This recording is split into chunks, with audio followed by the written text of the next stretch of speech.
Just check out the audios. We're live on YouTube, it reckons, and Pilled at the same time.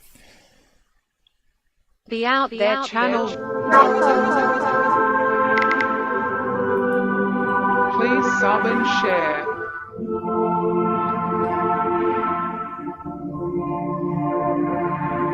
Searching for the truth. UFOs, aliens, greys and ufology. Real images, real stories, real videos, real cases, researched and investigated by professionals in the field and cutting-edge discoveries. The professional Robbo. Multiple witnesses, abduction accounts brought to you by Team The Out There channel.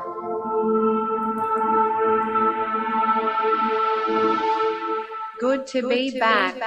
5, 4, 3, 2, 1. Action.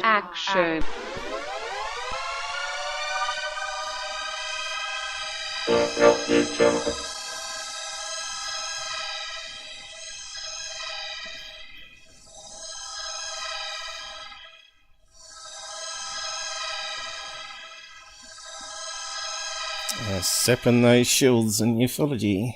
Yep.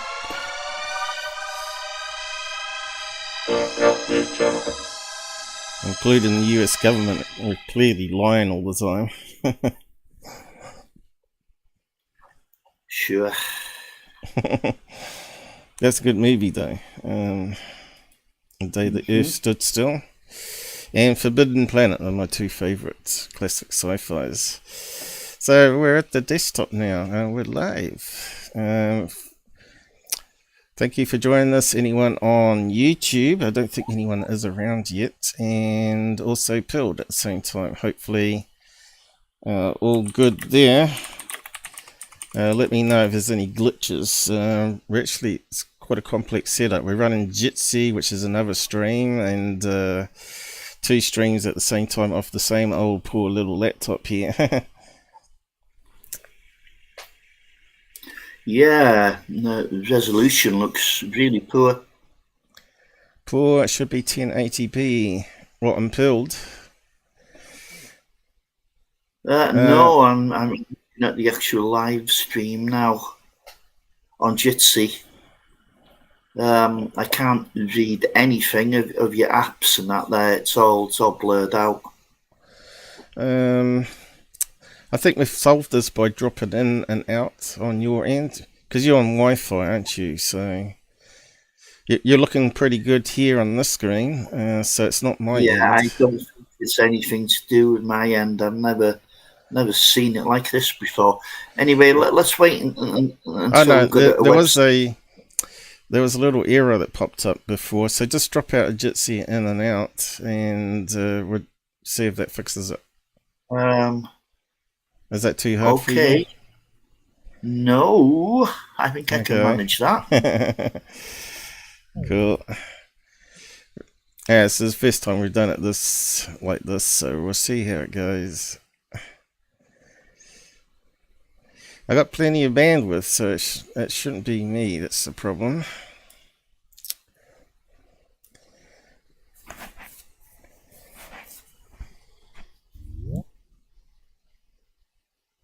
How are we going now?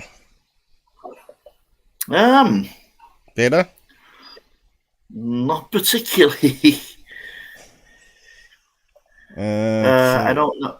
Nah, it's weird. Bottom left looks clear. Alright. Yeah, side looks like a foreign language. Whoa. So can you read that? Can I? Hell. Okay, I can. Yeah, I mean, I can read the heading there, but I can't read the smaller text. No chance. Have you got YouTube running at the same time on your system? Have you paused it? Oh, it's paused. Yeah, of course. Is it better quality on YouTube? Absolutely. I don't see why. Let me just start mine, and we'll see if that fixes it. Sorry about this, guys.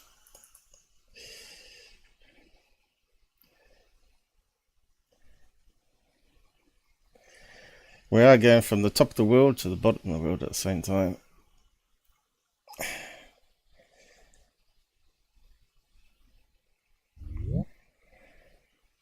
How about now?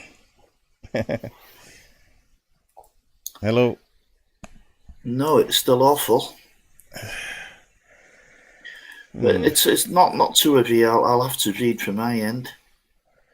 I'm not sure why you're getting it so bad. It's pretty good here, apart from your extreme whiteness.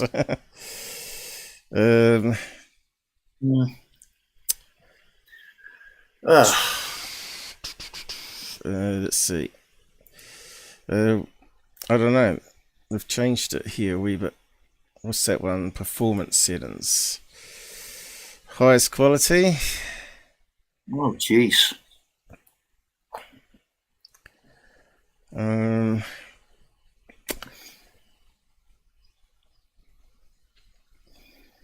Should be working all right. Minicam. Yep. I don't see why it shouldn't be working. Perhaps run YouTube at the same time and see if it's any better on that other tab than directly off Jitsi here. I just wonder if you set yourself to SD somehow. Not sure how you do it in Jitsi though.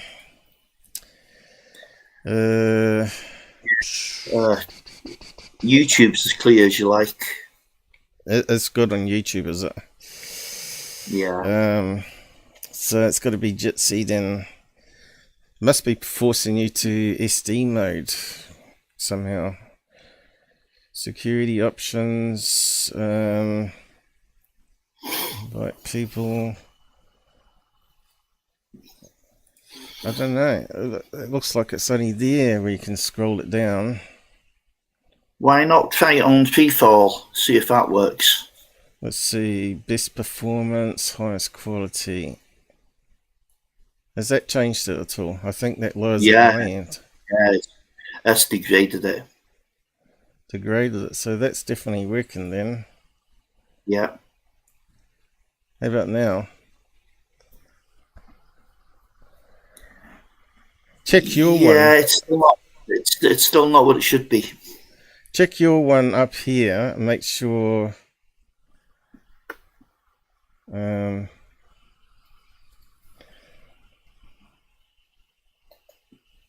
Yeah, I'm on highest quality too.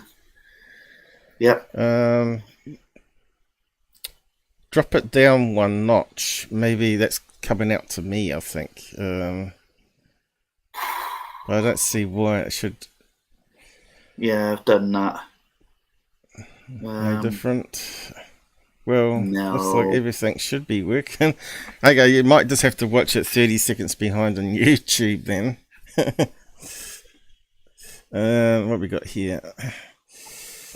Yeah, this very small font. Sorry, I had to duck off. Okay.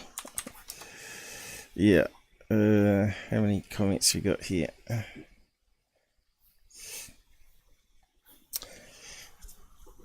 Still no good there, Robert? I don't know what it's going to be like when you get a web page up. We haven't tried that yet. But I don't see it being the end of the world because I can read the end. So we're looking at that size font here, but I can zoom in even more, as you know. Yeah, that's readable now. But,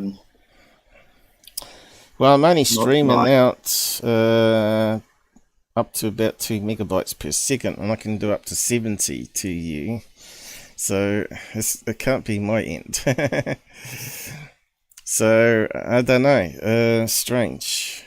Yeah, I have no idea. No, it has me beat too. It's never happened before. Even when I had a much slower connection. Yeah. The CPU's holding steady on 40%, so that's not a CPU problem. Okay, can you read that on YouTube though? We'll just allow for the 30 seconds. Yeah, because you don't. Jitsi's meant to be. I can't go. I can't go live on YouTube, Paul, because there's going to be an echo. No, yeah. You just bring up the screen, but mute it. Hold on. That way you're able to read it, but the audio with. Yeah, that's a hell of a lot better. I'll have to put it on full screen and it'll work then. Yep. Yeah. Okay. But how much of a delay is there going to be? Wow, whatever YouTube is processing it in real time. It could be anywhere up to 30 seconds. Yeah. But we'll make allowances for it. But I'm not sure why Jitsi's doing that to you. That's a mystery, but they keep modifying the code.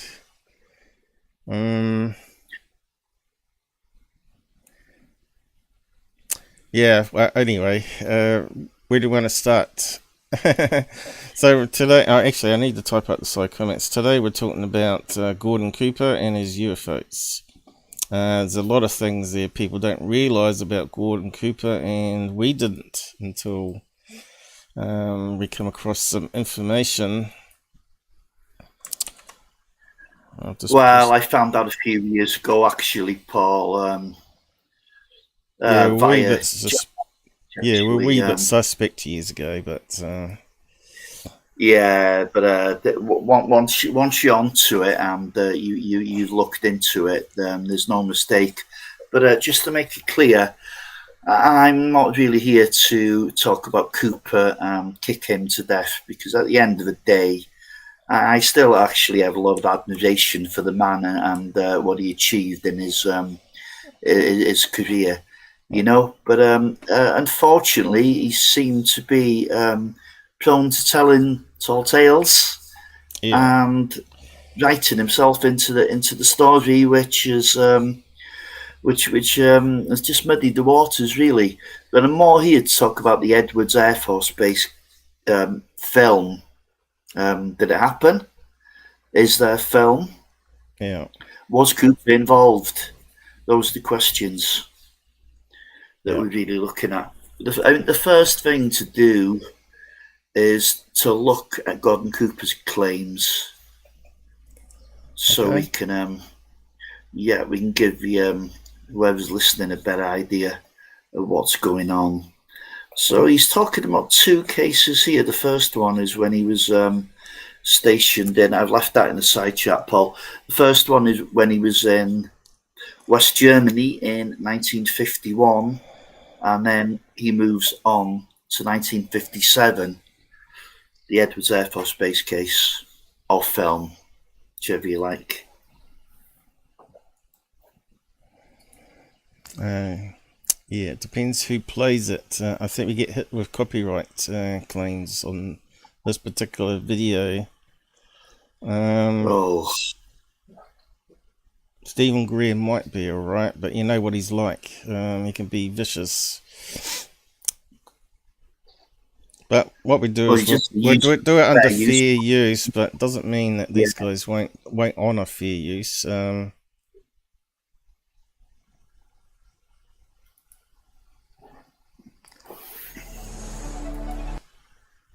know we've played these before, but not with me. Let me just skim past the intro, but yeah, we're flying in Germany. Yeah, I'm not too sure how the volume is. I'll just pump it up a wee bit. Yeah, it needed to go up. And we were flying F-86s. And they would come over and do the same maneuvers that we make, except every once in a while one of them would go zip. And you just can't do that in a fighter, a conventional fighter. It's a bit hard to understand. No, it was on visual. You could see them from, what started it was the weatherman was tracking a weather balloon, and he saw these objects with his binoculars. And so, that started people getting out and looking at them, and then we decided to put some airplanes up and see what they were. But we couldn't get to them. They were higher and faster. So we couldn't tell whether they were large and a long ways away or whether they were smaller and closer in. It was difficult to gauge exactly what their size was. Oh, skip. I'll just There you mute it go. there. In 51, about 1951. Do you think the Russians had that kind of technology back then? No. So, how close would you say you might have gotten to them? I mean, you definitely determined that there were objects I that were don't under know. intelligent control, or was it? Well, yeah, they weren't just random. They were flying fighter formations, very definitely under positive control. They're just typical saucer shape, double lenticular shape, metallic looking. I think they were definitely piloted vehicles, each one with the pilot in it, and very definitely in communication with one another. But if Because you they look would- at his body language here, he comes across very truthful. He's not doing the this side eye movement, Yeah. which normally is a telltale sign of making up a story, right? So there must be some truth to this, you know? Yeah, hold on a minute. This is the 1951 West Germany case now, and he's near Czechoslovakia. This isn't the Edwards Air Force Base case he's talking about at this moment in time. Mm-hmm. Now, I read Leap of Faith, which I was told is a must-read with Cooper. That's his book. He's got a. I didn't have time to read the whole book, but I certainly read a chapter on UFOs. There's no way of doing any homework on Cooper's claims. He mentions no names. He's sometimes, I mean, as he just said there, it was a roundabout, so there's no way to check. You see what I mean? It's if he's lying, it's clever. But there's no footnotes. There's nothing in the book where you can do. If you're a researcher, there's nothing you can get your teeth into, and that's a problem. And there's never ever with any of Cooper's stories anyone to corroborate what Cooper is saying. Right. That's my problem. Okay. I suppose Yeah, the go on. older cases are really hard, though. A lot harder than any modern cases, right? Not if you have specific names and dates. Military Should be. records. A lot of that would be like maybe even classified, still. But anyway, we'll carry on. They have flights of more than 4. They'd have flights of maybe 12 or 16. And when they make a turn, they'd cross the flights in under, and they had to be in communication to be coordinated. Yeah, every once in a while one would zip off to the side, just do a lateral maneuver out to the side. Much as if you've ever seen the lights, the UFOs that they filmed over Clear Lake, California. I Have you did. seen those filmed? I have.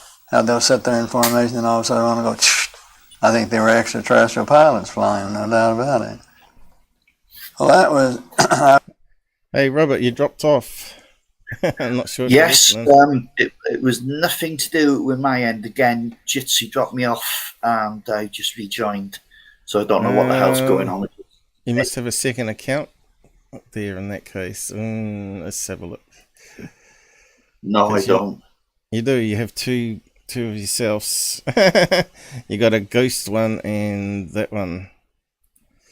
Really? I'll just manually. Yeah, you got a ghost one.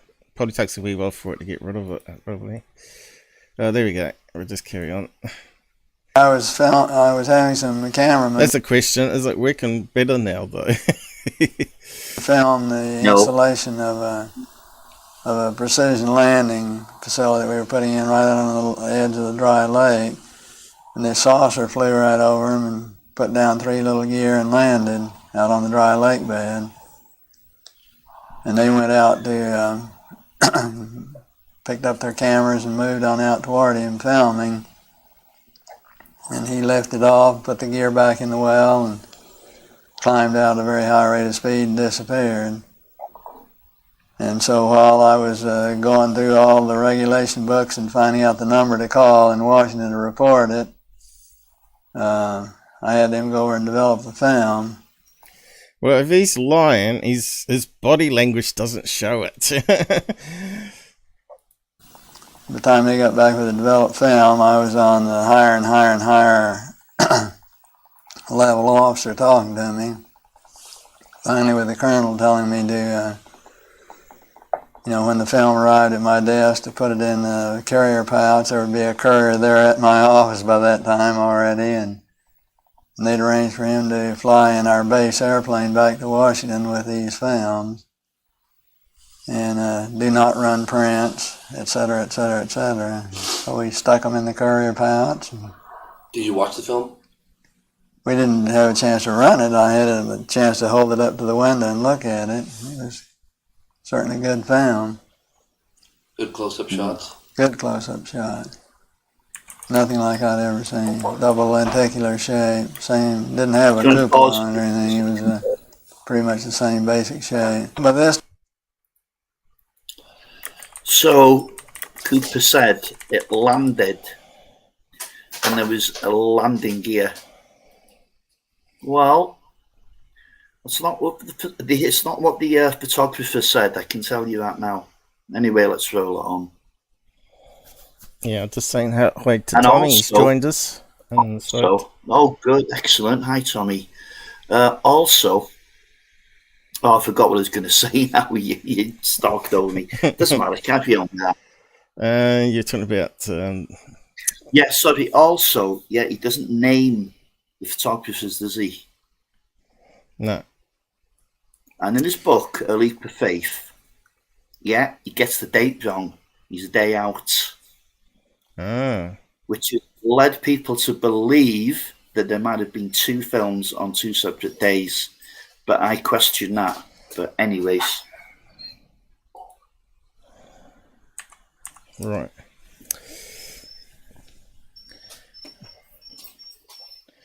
Yeah, a day out sometimes, especially if it's an old case. But for a book, you wouldn't get it wrong, would you? You'd always have someone to check that. It's not just that, Paul. This case leaked. It's a genuine case. It leaked to the newspapers. The 2 photographers were actually civilians. They weren't army personnel. They weren't military personnel. Right. Well, they were contractors, basically. So why, if they're a private, they don't get a copy of their film? The film was watched by several members of the Air Force Base. But there's no proof of that, though, is there? We haven't had anyone come on camera to say they were there when it happened. They've got first-hand testimony, Paul.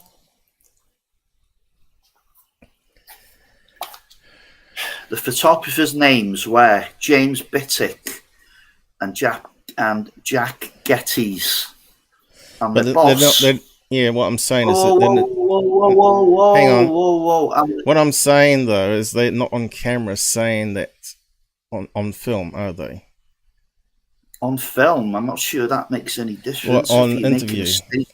Well, they've not been interviewed by... They were interviewed, but it's text, not on film. No.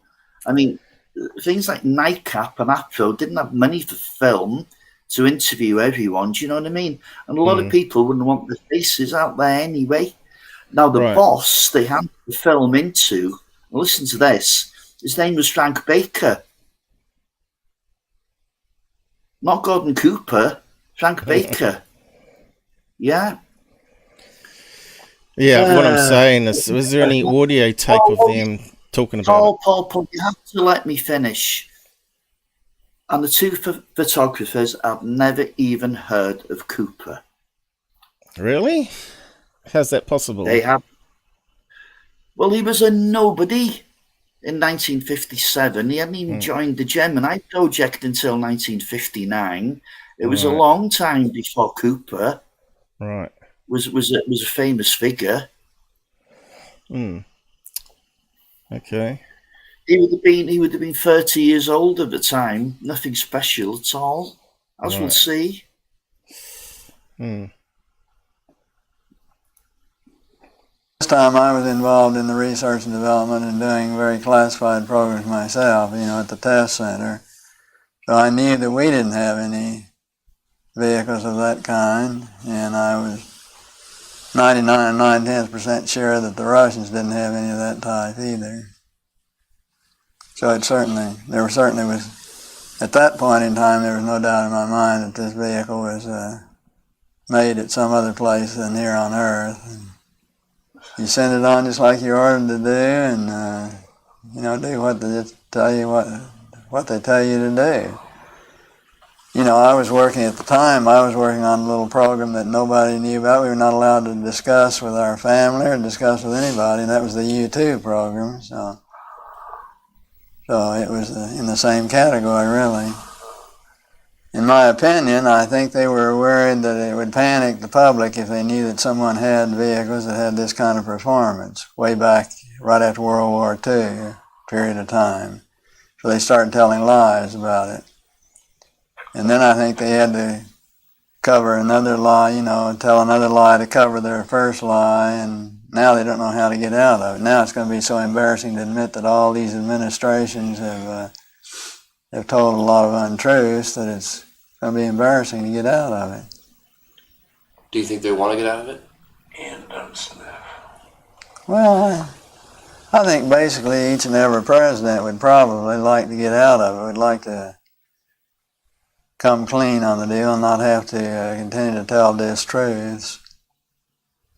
Eventually, there's going to be something happen that will make all of them have egg all over their face, and they're going to have to admit that they haven't been truthful at all. I have a good friend who's a commercial airline pilot. He's had about...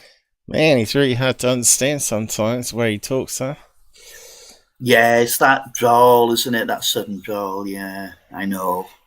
I was thinking maybe he had a stroke or something, where he talks. No, I don't think so, But you have to remember as well that it was this was in the 90s, so he's getting on a bit now, Yeah. And his book, yes, of course, he didn't even mention this story until 1978. Right. That's a long time after the event. He has a little grin to his face when he was telling that story, though. To me, it looked like like he was suppressing a little smile. I just think he might be just a really good liar. How people can, if they told the story so many times, they sort of can actually become very believable when they keep repeating it. A bit like Travis Walton. But we just have to pause it every so often under fair use and comment on stuff. Sure, of course, yeah. And there's just one more thing you have to take into account that his mind may have been deteriorating when he came up with some of this stuff. Well, you got to remember he was probably doing a lot of flight testing and G-forces and all that sort of stuff. It must have an impact on your health. And of course he was a deep sea diver fanatic, right? And of course you get nitrogen damage over years of doing that, I think. Builds up in the bloodstream. But we got another comment on Pilled there. What's it say? What's up? Yep, we're just covering Gordon Cooper and his UFOs and the wee little lies here and there. And some of his past that sort of come up. but we'll just carry on. The 3 different occasions where one is pulled right up alongside his wing and set in formation with him. Hang on, that's got And he's on a major airline. But the airline has a policy that their crews don't ever talk about UFOs. McDevitt had one sighting. You know, and on each and every flight, you had your flight plan that was out in every hour, every day, hour, minute, and second. And at a certain time, particular time, if you looked to a certain degree azimuth, at a certain elevation, you would see a bright object or see some kind of an object, because we track all this space debris. And so we knew where an awful lot of it would be and what you'd expect to see. But he saw this one thing shining out there that was not listed on his space debris chart. So he decided he'd get a picture of it. And he did. He got a picture of it, but of course it was bright, metallic, and it glinted so that all you got are just the bright glint. You can't really tell any details what it was. And then he saw it for a few minutes. They tracked it, got the one picture of it, but nobody knew what it was. Well, somebody's kept it pretty secret for quite a while, haven't they? Well, I think the only thing that really changed mine, and I think everybody changed, you know, on space flight to some extent, but I think probably the biggest influence it had was it's a real humbler, because when you look at this beautiful big universe that God has created for us, and you realize you're about that part of it, it makes you feel just about that big. Now, that object he was talking about, I'm pretty sure I've covered it. What year was that? Did he say year number? I don't think he did he? Remember that they looked into that and they found that various of these ones were actually their own debris from that rocket launch. So, you know, like they throw out, before they dock with the Skylab, they throw out all the rubbish that they don't need, and all that sort of stuff, and it ends up going down towards the Earth to burn up, because then the sun hits it and glints off it, right? So,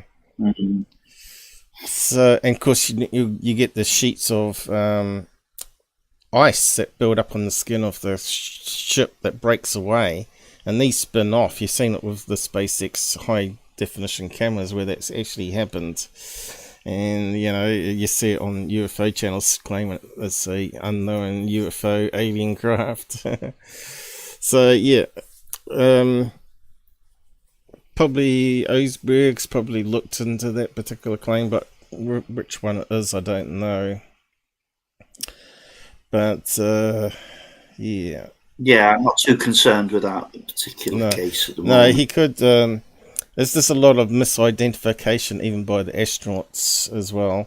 But some of the astronauts also played pranks on each other and all this sort of stuff as well, we found out.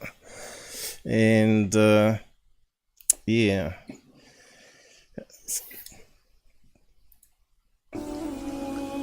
Sure is. Sure takes one down a few notches. They got damn music. Oh. Yeah, it sounds like Arab music.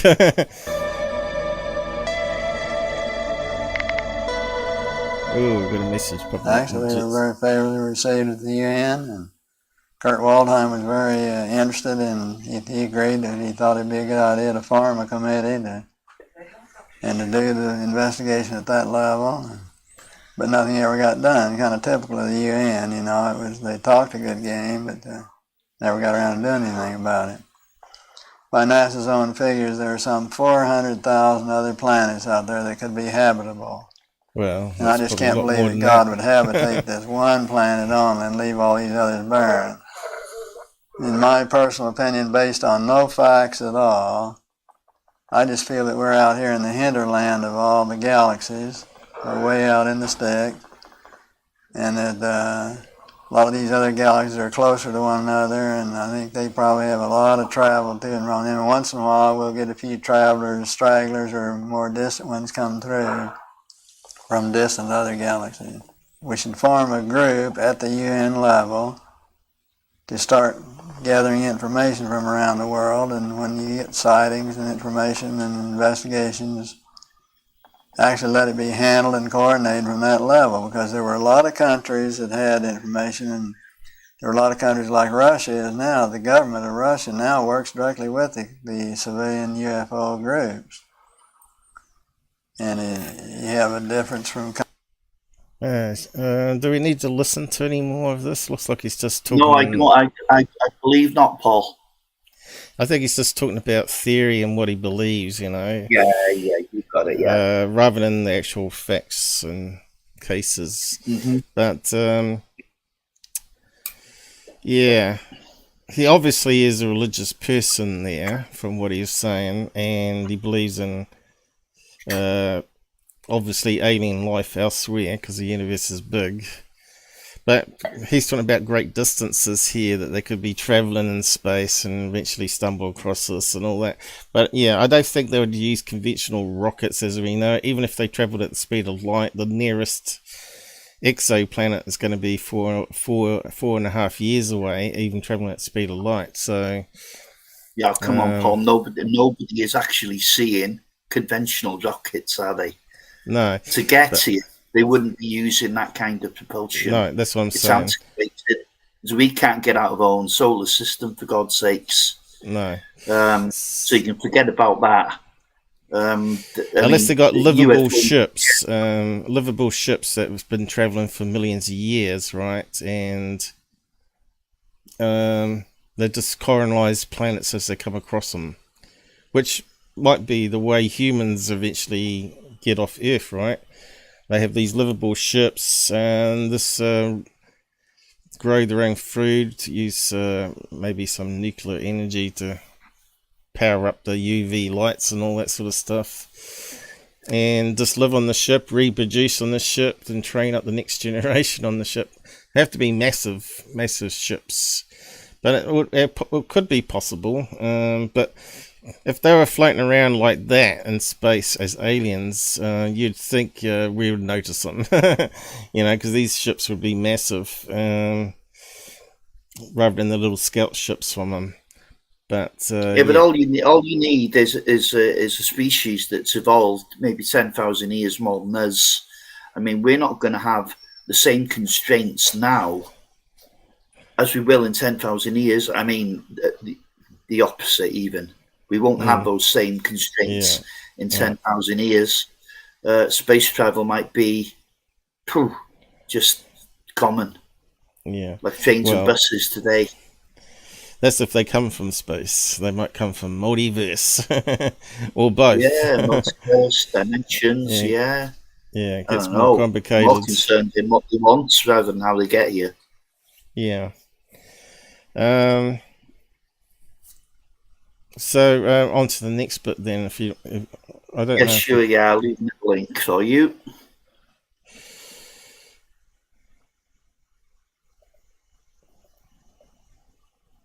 Where are we now? Yeah. Is it a video or is it something to read or what?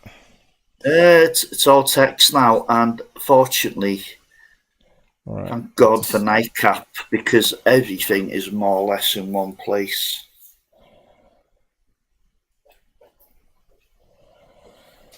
Yeah. Copy link.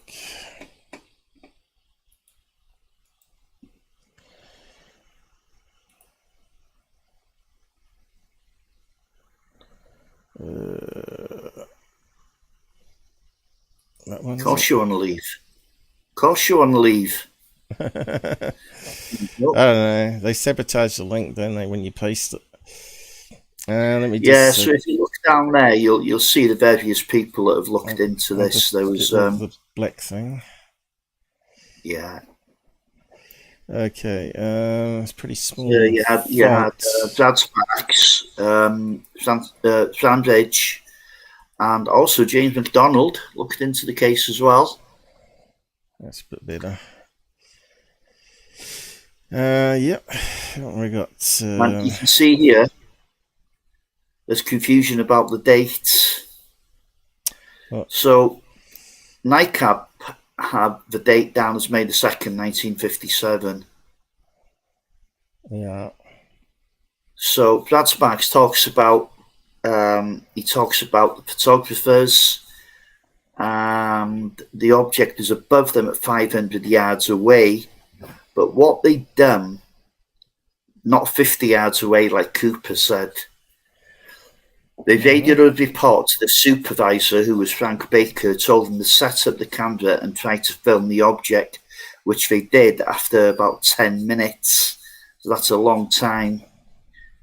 They photographed what they described as a golden luminous dome saucer-shaped object with holes or ports around the dome, about 100 feet in diameter, about 1 mile in the distance to the northeast. Photos show multiple objects. Yes, there's stills from the video. You know what that sounds like? That sounds like those patents that we found across, where it's got the jet engine holes going around all the outside. It sounded like an experimental craft. Well, it made no sound, Paul. It made no sound. No. Ah, okay. Okay, Frank H also says this is McDonald case 41. The implications of what Cooper said on camera is interesting if true. In 1957, when Cooper was 30 and a captain, he was assigned to fighter section of the Experimental Flight Test Engineering Division at Edwards Air Force Base in California. He acted as a test pilot and project manager, but nowhere in the documentation below is Cooper mentioned. So therefore, we must assume this is another case of Cooper's report, and there's a hint of sarcasm there. Yeah. Right, Mike Swords, he put some mention in here. The issue is that Mike Miller wrote at the time, this is at the time now of the incident, but the case occurred on May the 3rd, so that tallies with Cooper's report. Later on, the witnesses told McDonald that it occurred on May the 3rd, even drew him a picture of a UFO with May the 3rd date labelling it. Then McDonald, with correspondence wherein he said May the 3rd, went to Project Blue Book files and said that the official document there said May the 2nd. So who's made the error here? We don't know.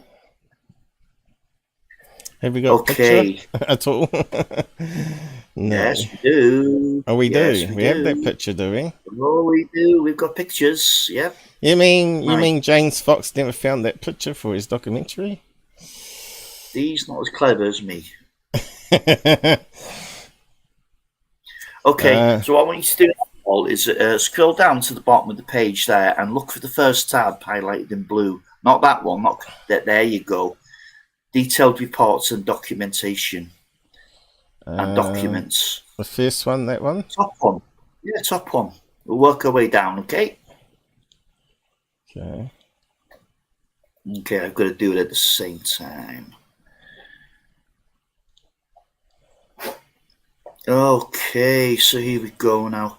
May the 3rd correction, May the 2nd in 1957, Edwards Air Force Base, California. It was morning of the tracking day at Edwards, and the 2-man crews were out of the stations where the permanent Ascania theodolites were being stocked and filmed and readied.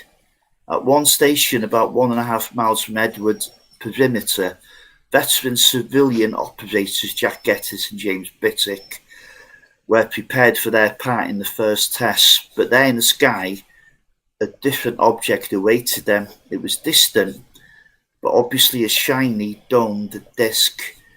Gettis and Bittick called the base controller Frank Baker and asked for permission to shoot some of their film at the object.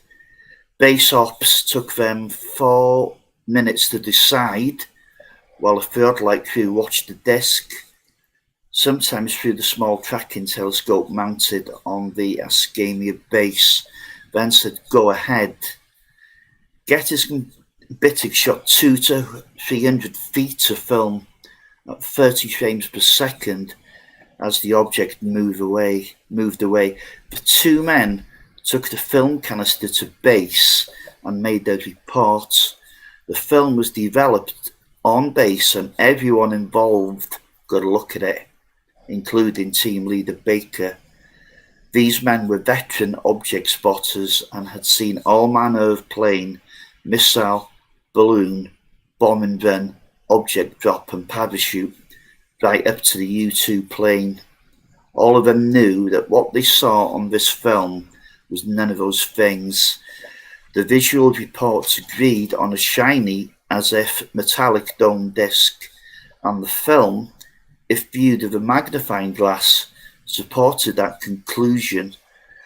According to Baker and Bittick, and Baker thought that there was a series of black dots near the dome, which might have been portals. Geddes did not see in that. Nevertheless, here was a dome disc on film, seen by highly credible observers at our nation's top air technology base. So, yeah. So it must have ended up with Blue Book. Well, it did end up with Blue Book but they've never released the entire film. Those guys were the only people, well, and the guys at Blue Book who've actually ever seen, the entire film. They still hadn't released it. Okay, the next morning, the intelligence boys were at Edwards to grill Geddes and Bittick. Now, I'm not sure who these intelligence guys were, but my guess is they'd be OSI, Office of Special Investigations. That would be the Intelligence Air Force branch, wouldn't it? So I imagine that's who it was. They were in plain clothes, but part of Air Force intelligence. Or even, as occasionally happened in the continent, US, CIA, either way, the grilling was insulting. Geddes and Bittick were derided with statements like, "You know what it's like when you stayed up late at night?" They had not. Or too long in the sun. It was the start of 8 a.m. shift. And the desert sun will do funny things to you. Okay, so they're throwing that kind of stuff their way. Bittick got so angry that he got up and barked, "They will have to listen to this effing crap." I think that's what he said. Unsuccessful in getting the trackers to admit they were mistaken in their report, the questioners told them to go home and keep your mouth shut, you understand.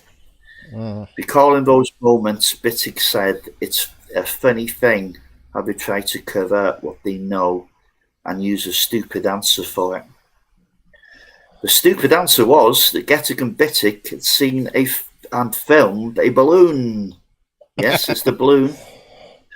This is not obviously stupid, even in the face of witness saying that it looked like no balloon and moved faster than any balloon. But they had seen many, many balloons in their spotting scopes, and this was not one. Still, a balloon had been launched at 7:40 a.m. from Edwards, so no one from Blue Book, ADC, or from wherever the interrogators originated bothered actually to look into the possibility of a balloon misidentification. Fortunately, there was in this case a conscientious deputy chief of staff even, for operations of Edwards Air Force Base who did so. Lieutenant Colonel Raymond Klein checked on the balloon launch and obtained the data on it. It was being followed and recorded at 10-minute intervals. Klein knew exactly where that balloon was throughout the theodolite filming experience and wrote to ATIC, that's the Air Technical Intelligence Centre, I believe, with his analysis. Based on the above track made and the location of the observers of the time of the sighting, the weather balloon released at Edwards could not have been an unidentified object reported. So we're talking about a craft that Gordon Cooper was saying that it landed on tripods. Yeah, no such thing happened. So he added that into the story, did he? He basically wrote himself into the story. Cooper had nothing to do with the original film. Yeah, but Nothing.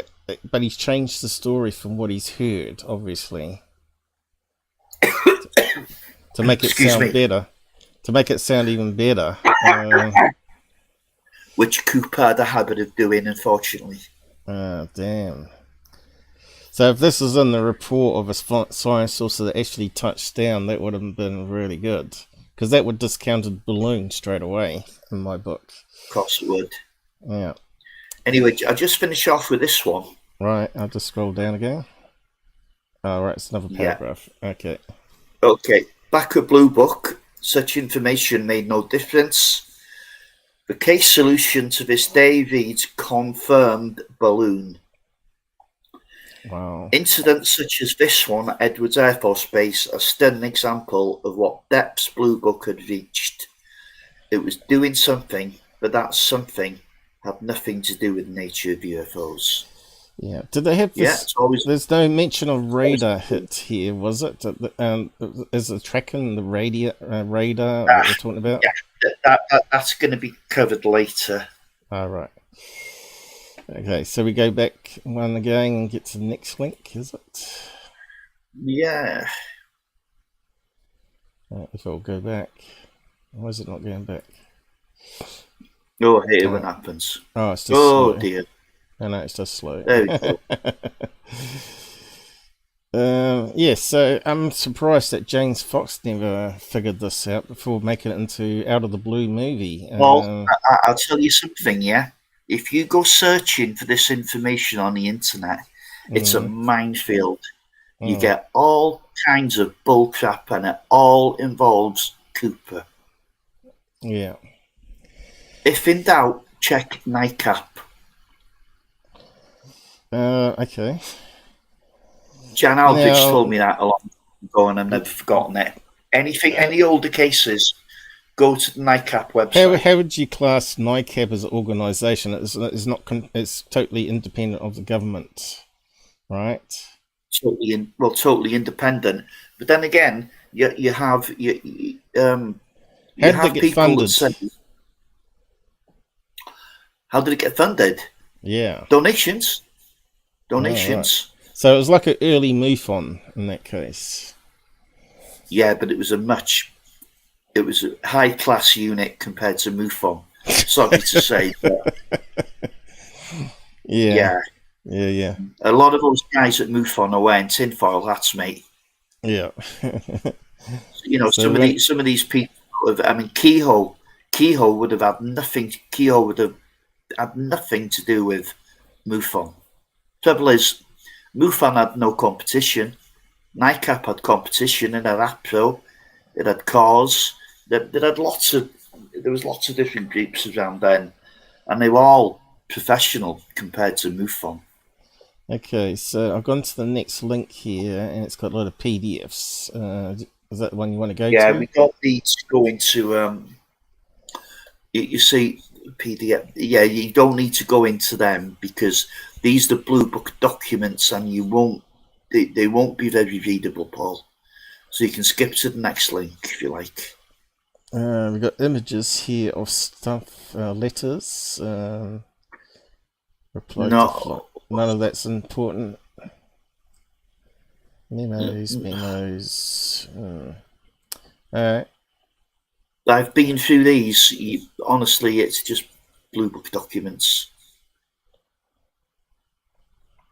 What do you want now? Going to the third link. Case 41. Is that the one you want? No, the next one you need is Case 41, James McDonald, yes. Yeah, that's what I said. Okay, yeah. I've clicked it, so I'll just wait for it to respond. Yeah, it's all right. I'll read it off my own screen, you know.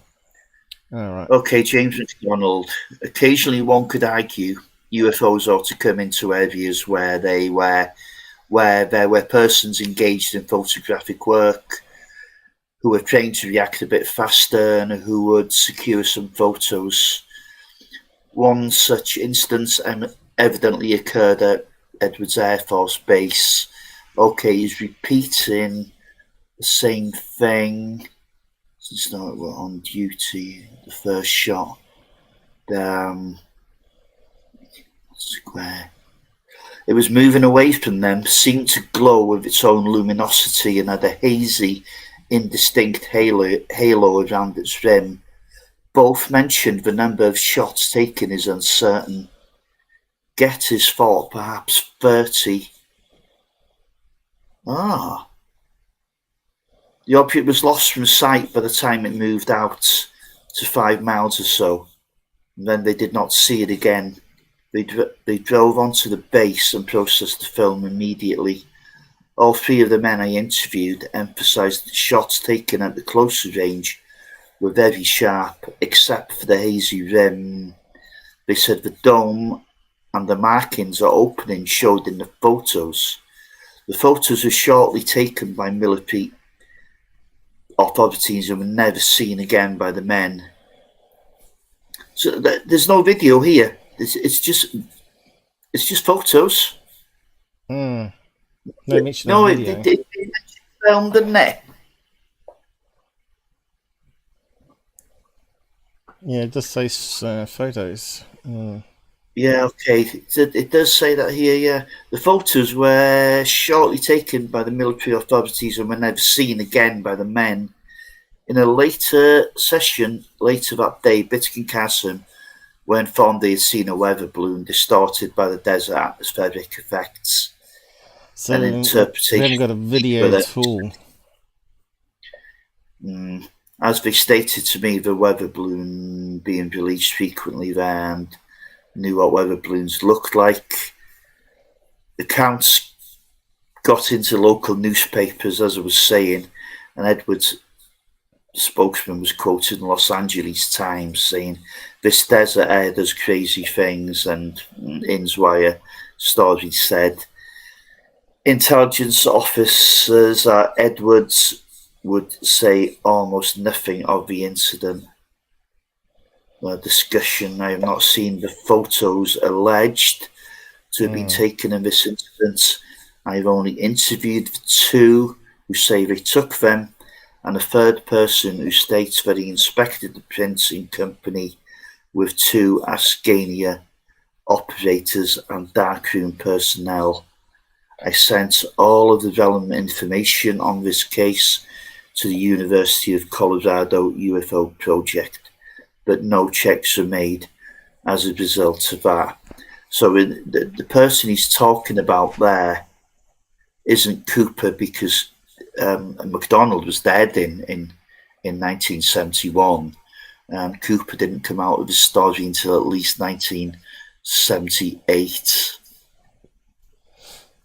Yeah. So far, still though, doesn't rule out balloons. No, we need to rule out the balloons somehow in the story.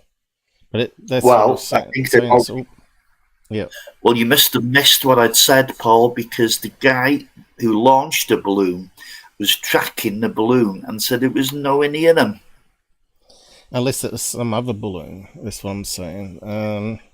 Well, I think they'd have known what balloons are over the Air Force Base, to be honest. I think. Well, they have radar reflectors on them, so they should be able to track them. Because they release the payloads, right? They release the payloads from the weather balloon before it pops, and then the payload comes down and they collect it with the data and photographs or whatever they got in it. That's generally what happens, and they reuse it. Yeah, but you see, you also have to think it's a balloon. You kind of have to ignore the witness testimony that the thing had portals. Yeah, and then moved away at an incredibly high speed. It doesn't sound like a balloon to me, but who knows? Wait till we get to the photos. And when you see the photos, unfortunately, they're nothing special, but they certainly, in some of them, appear to show a disc. Right.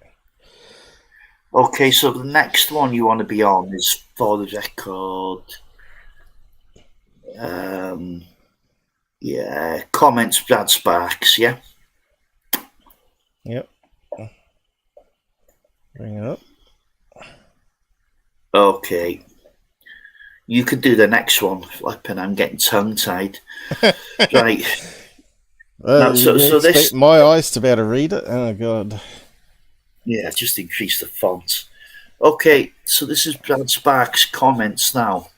Edwards Air Force Base case and Astronaut Gordon Cooper by Brad Sparks. The Edwards Air Force Base case is in the Blue Book files, case number 4715.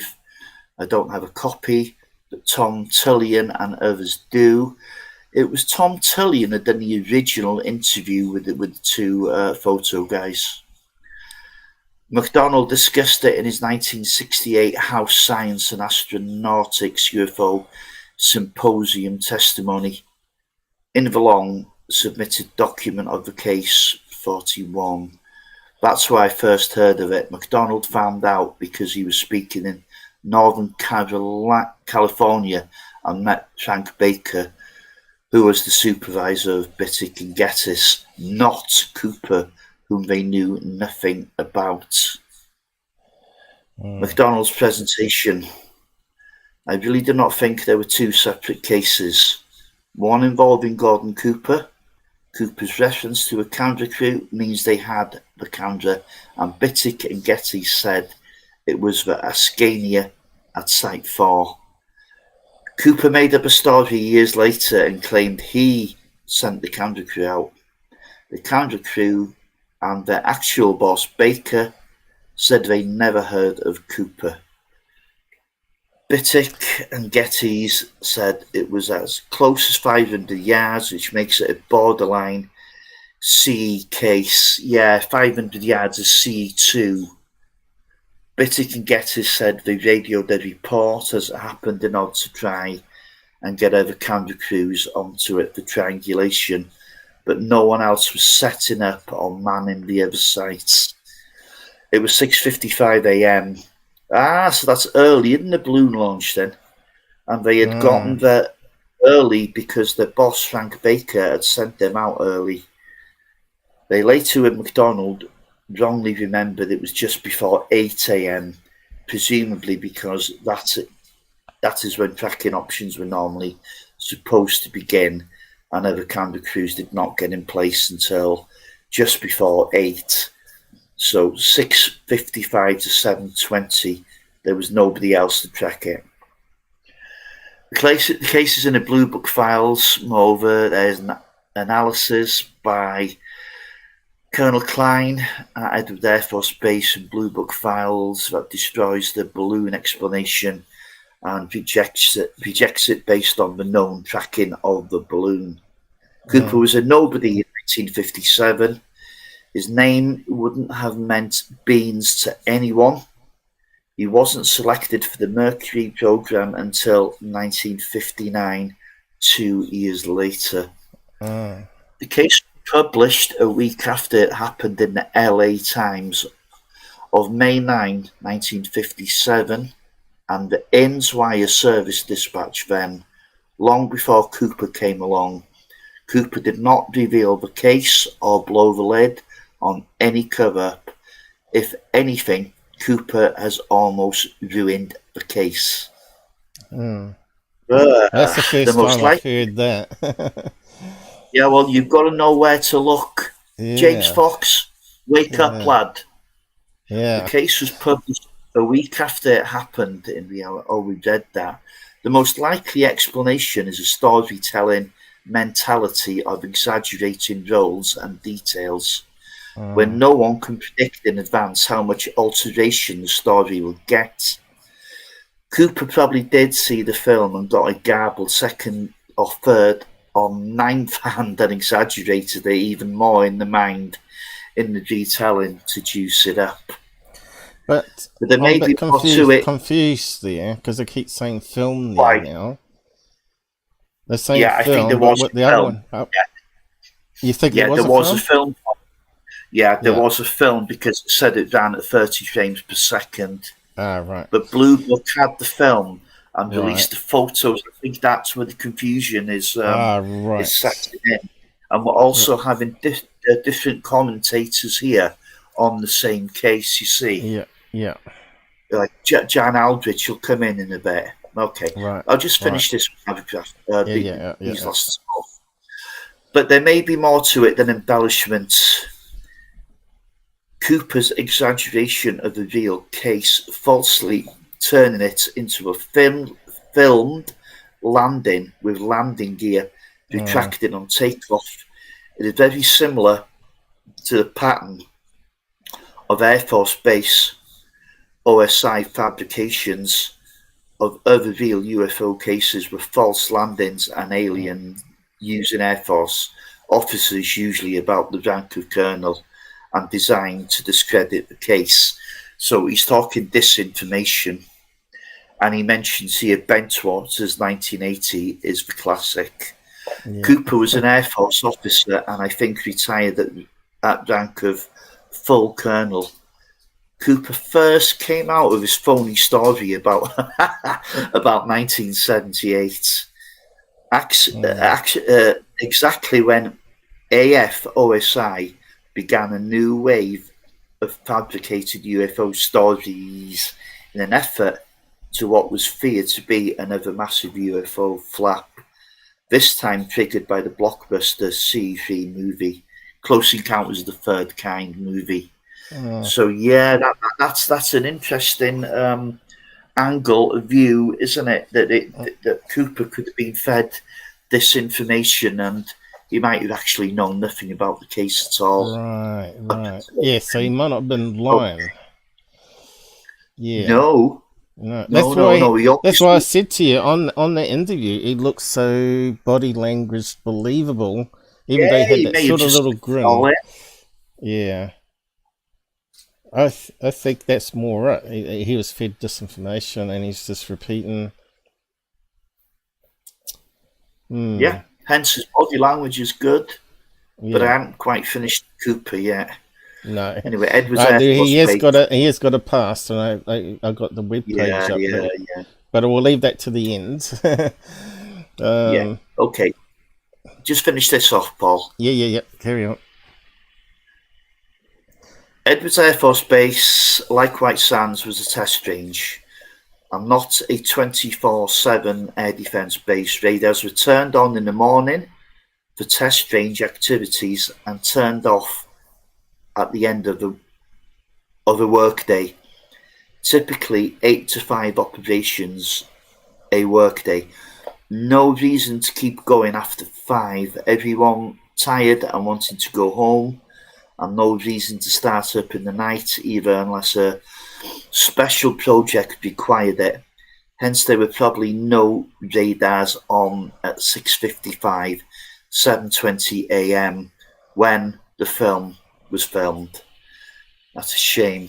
However, if there was a jet interception attempted, it was done visually, and most likely it was done too late. So they may have scrambled a plane to go up and have a look. Again, it was not an air defence base. No jets were fueled and ready to go. Yeah. It would have taken time to get a jet ready up in the air before the day's ops. Had the incident taken place after jets were fueled and ready in midday some time, when a faster jet response could have been undertaken. Or jet might have been in the vicinity already. Cooper's born again ETH belief seems to emerge out of nowhere about 1978. Damn, he sort of ruined it a bit, hasn't he? Most certainly has, mate. Oh well. I wanted that case to be so real too, especially when I heard it on Out of the Blue movie. I thought, wow, this is the first time I've heard this. And that's going back a few years now, before I started my YouTube channel. Well, me too. It's amazing how we sort of come up, we learn more and grow as we go through the years on this topic. Paul, there's so many cases now that I used to think were the real deal, and now I haven't got a moment's time for them. I've seen enough for me to put that case to bed. But I don't want anything more. What would be your favourite case? I know Socorro is one of them. Oh, no, Socorro isn't one of them, Paul. It's nowhere near. Absolutely nowhere near. I would have thought the Phoenix Lights was the most interesting one until we heard about the flares and all that sort of stuff. That's what put doubts in it. Not for me. Okay. Look, there's too many to choose from. The Corrin helicopter incident, certainly well up there. Mansfield, Ohio, 1973. Another case from 1957 was Leveland, Texas. Then you had the Iran incident, 1976. All wonderful cases. But I think the Iran one would have to be the top one for me. I think. Yeah, that's got to be up there. But my favourite genre of UFO case is vehicle interference cases, and I find them fascinating and extremely difficult to deny. So Leveland was a mass case of vehicle interference cases. So since I was put on the spot, I'm going to say Leveland is one that certainly up there, one of my favourite cases. Okay. There was a wee bit suspicion with the two of the guys involved in that, though, that they were a wee bit... Yeah, it's only the debunkers that... Look, there was 10 people. There was 10 vehicles. Yeah, and that particular case, the guy's a wee bit suspect. I can't remember what the background this was on them now, but... but you have to understand this. They don't mention all the other witness sightings. No, they wouldn't do it if it's a debunking website. That is not going to do that, is it? And you have to remember this as well. UFO sightings don't just appear to good, honest people. Right. You've only got to be in the wrong place and in the wrong time. Yeah. It doesn't matter if you're, a crook or a saint. You're going to see the damn thing. Yeah, Iran case would be my top one, and the next one would be the Japanese flight one, JPL. Oh, yeah, Japanese 1628, is it? Yeah, something like that, and because it had radar data, didn't it? And to me, that seemed like the most one of the most credible ones up there, and of course that was sounded really similar to what we saw on Close Encounters of the Third Kind movie, kind of like that, yeah. But if you have a look at a friend of mine, Jan Aldrich, arguably the leading UFO historian, he's helped me a lot. He really has, Cool. So this is why you don't use Wi-Fi on laptops. Where's it gone?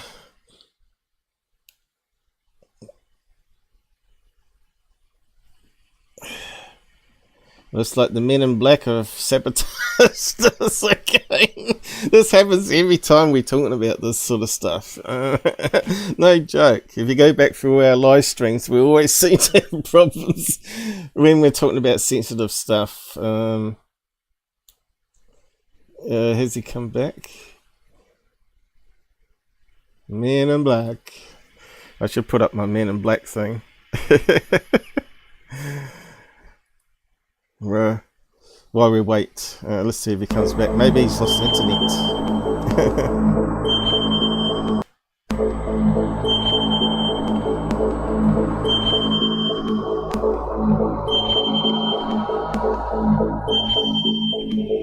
Come on, Robert.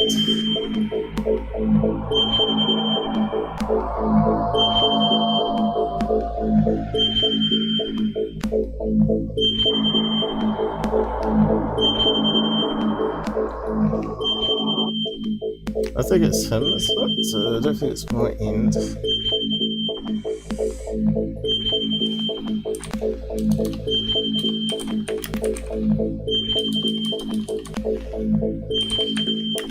And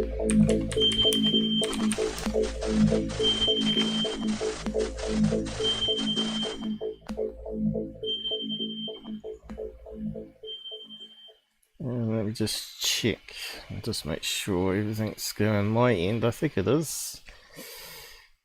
Looks alright there.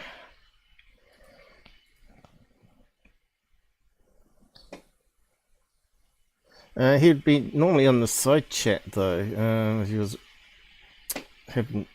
wasn't having total problem, right? And he's not replied to me. I think it might be a good time to go to the toilet meantime. And yeah, I'm still working on Jitsi. All okay. I say all okay on live. Yeah. Men in Black got us. This happens quite a lot.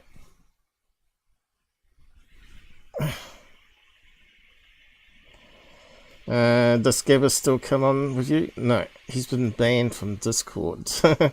I'll talk about it next live show. You know how much I debunked UFO Man and all that? Well, he ended up being a special guest on UFO Man's channel, and that was it for me, I'm afraid. There's no coming back from that. He was talking about all the sorts of stuff that I have debunked with him. Like the Chinese hut on the moon was actually a rock, and I blurred it right and it formed the same H pattern. But he's on UFO Man saying he believes that they filmed just a rock and said it was a rock. So I give up. Be right back. Toilet. I need to release some pressure there.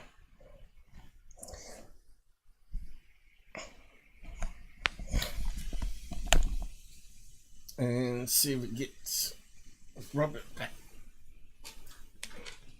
I might have to text him.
Okay, looks like he's not back with us. I'm just going to send him a text message.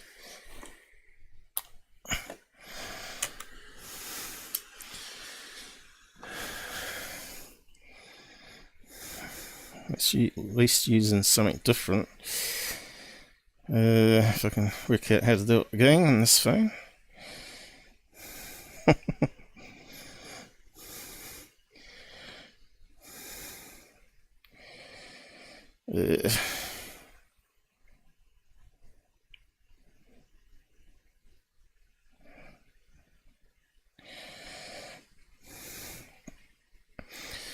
Damn, I'm going to push the wrong button.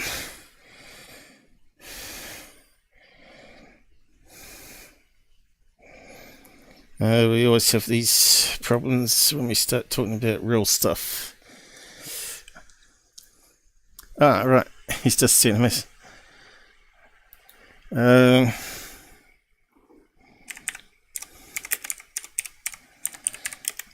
Here. Alright. Let me just restart that. And see what's going on.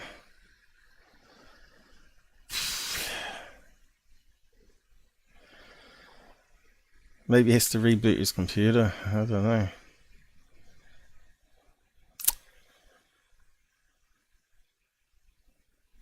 What's going on there? Hey, we might have him back. Are you there? Robert. Oh, you got me back. Yeah, I just closed it down and restarted. You know how you had sort of like... Can you hear me? Yeah, I can hear you. I thought, oh, here we go again. We always get this whenever we talk about sensitive stuff like this. We always have this major dropout. It's like Men in Black are trying to stop us talking. You know, I laugh every time it happens. So I don't know what that was about. I thought maybe you lost your ISP because you weren't replying on the side chat. Oh, he's dropped again.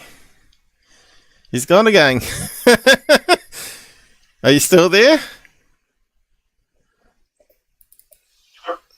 Are you still there? Something's weird going on with your system. Hold on a minute. Can you hear me now? Yeah, that's better.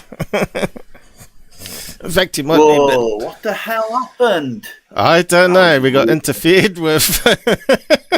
It's hilarious. Oh. It is hilarious. Anyway, we better check your audio level. I think it's good. Say hello. Hello. That sounded really strange. Say that again.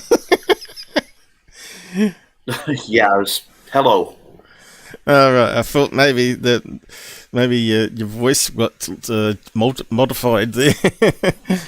That was hilarious, though. Hey, Yaz has joined us meantime. Hey, mate. Men in Black just got us. Oh, man. Okay. So I forgot where we were at. It's sort of getting into it, weren't we? Don't worry. I know. Okay. So now, if you go down to... Hang on, let me just get back to where we... photos. You want us to go to the next thing. Yeah. I'll just put up Yaz's comment here. That's kind of hilarious. Is that working still? Let's see. It's a wee bit slow there. Yep, still coming up. Cool. I did think it was my end. I don't know what that was about. But yeah. Well, it was a good opportunity for me to go to a toilet anyway while we're waiting. I did put up the Men in Black thing, the Men in Black outage thing while I went to the toilet or whatever, before I went to the toilet. So we want to go to photos. Okay. Back into the groove of it. Plate 689. Yep. Okay. Oh no, it looks like the Tic Tac. Yeah, it does, doesn't it? How'd they scan that in? No. Let me just zoom in a bit. Okay, we got a lot of dirt. Yeah, we got dirt and looks like hair or something on the plate or scratch. Yeah, it could be just that the film is old and deteriorated. It doesn't look like a balloon, mate. Well, I mean, Blue Book tried to say it was deflating. No way. No. Unless it's flying horizontal. Unless it's in a strong wind and it's flying horizontal, then you could say that it's the pear shape slightly here and it's going this direction. But yeah, that's no balloon. In fact, I would say that's very close to the 2004 image, right? The Tic Tac, which is the best footage we've got from the government so far. Well, let's go and have a look at the next one. Yeah. You know me, I always call a spade and say my mind on what I'm seeing on the screen. That's no problem. I'm saying that's not a balloon. And that one there either. It's definitely just like what Fravor was saying. Looks like a white long Tic Tac. And I'm not sure how you can convert the size from this but maybe use that there somehow with the pixels.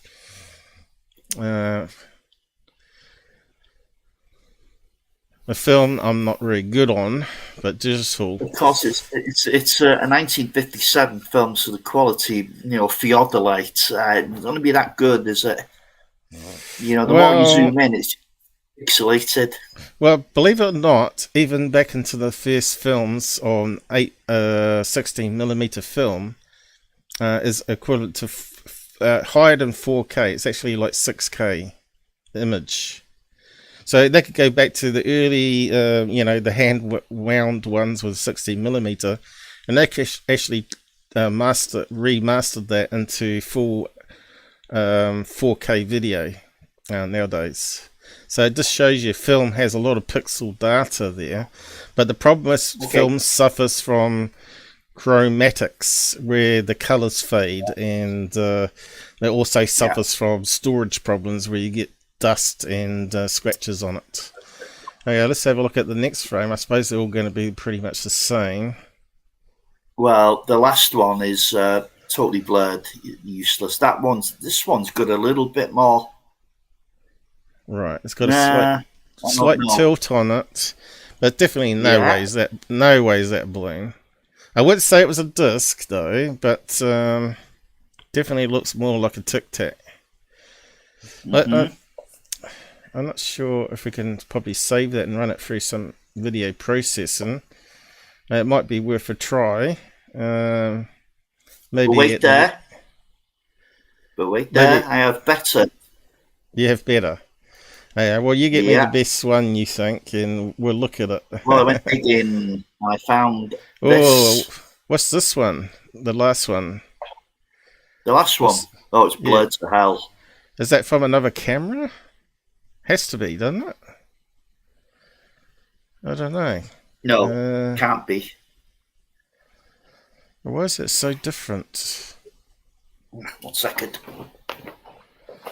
Yeah, that's down with the scratch quality level. There's nothing you can do with that one. That's just useless.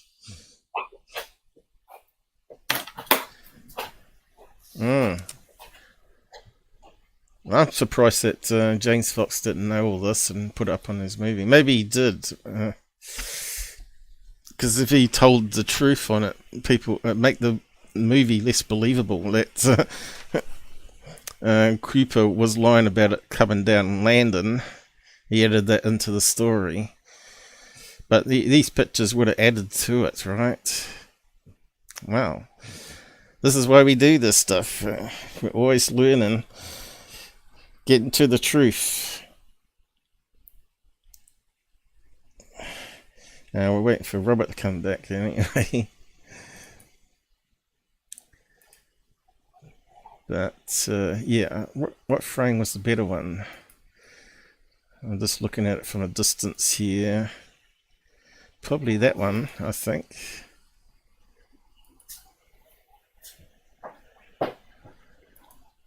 Probably that second one would be the better one. Let's just save it anyway.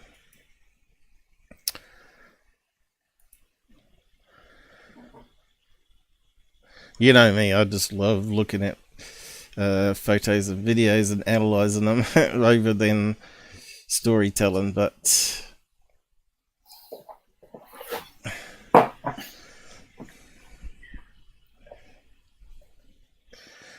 okay, I'll leave another link for you. Okay, I'll just save that one because that was the best frame out of all four of them. Yes, sure, of course. Okay, we'll just leave that page there and add in the next one. I'm sure these are fairly high quality.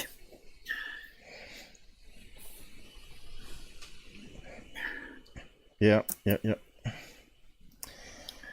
found them in the Internet Archive. Oh, right. And it's most certainly the same film. Most certainly 100%. Right. And it actually says it's coming from the US Air Force Blue Book. So there's no mistake that these are getting mixed up with anything else. Okay. Yeah.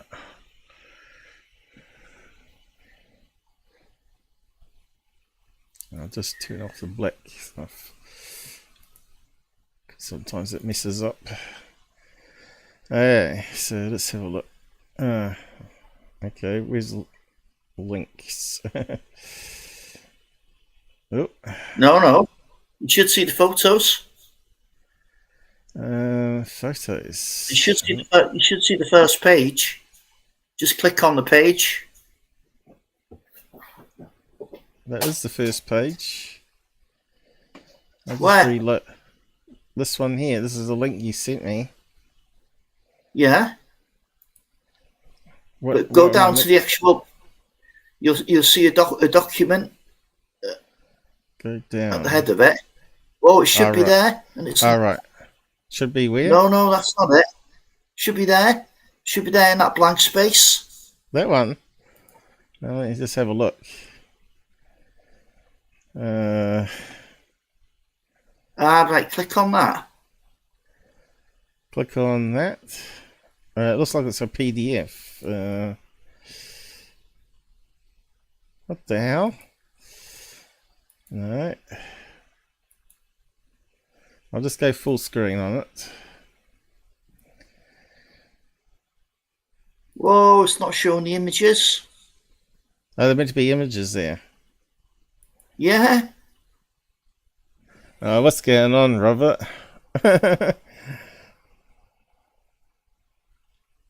Whoa. You reckon there's images in here? Absolutely, I can see them clear as day.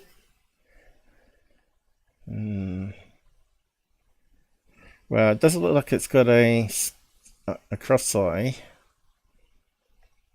Can we make it bigger, maybe? Yeah, it does. It's got the crosshairs, yeah.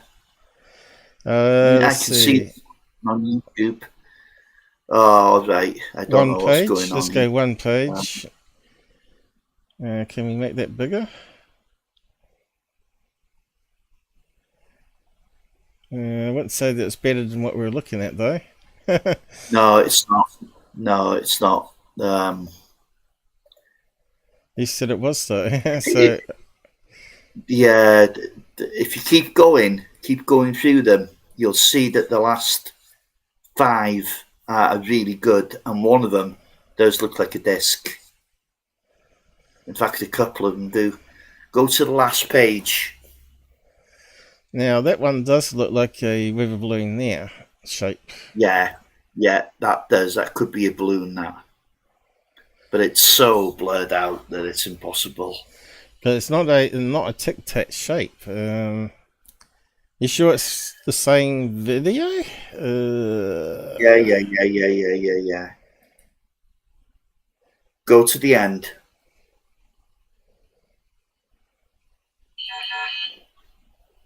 What's that sound? Oh, sorry, that's my phone. Oh, right. Sound like a weird noise on the Jitsi, like a robot.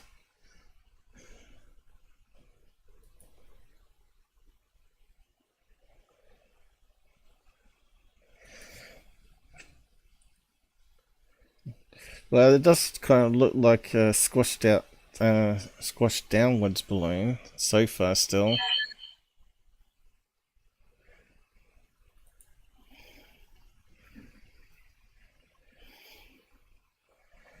So how can it turn into a flat tic-tac? That doesn't make any sense. It still looks like a balloon, I have to say.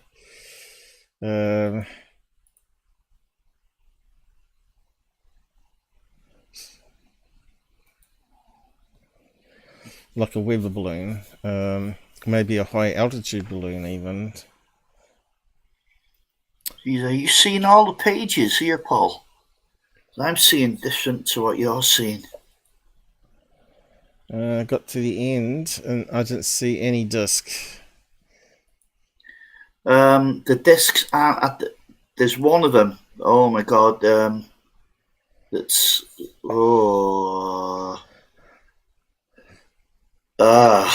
man.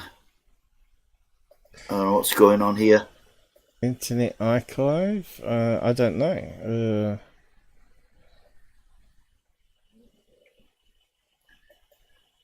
You sure you sent me the Hold right on. link? Yeah.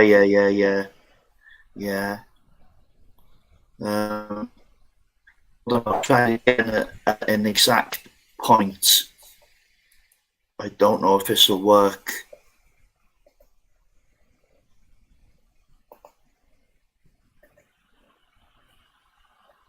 Yeah, let's see if that works. Okay, Tommy.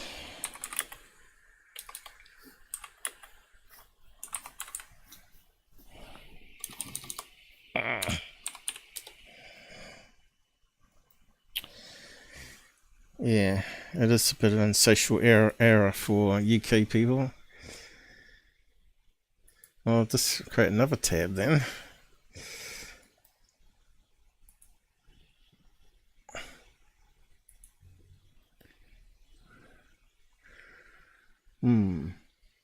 Don't think I saw that page. You're supposed to hit paste. Well, there you can see that one there, top right. It's smack in the centre yeah, where the cross says. Wonder how we can get it to full screen here. I don't know.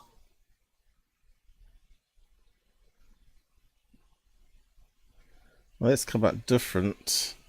What's the difference here? 73. See, it's a different number. This is a different number, see? There you go. You sent me a different number. So that must be the No, disc one?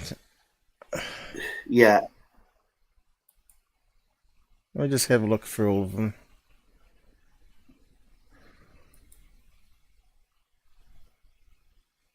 Oh, what's on there?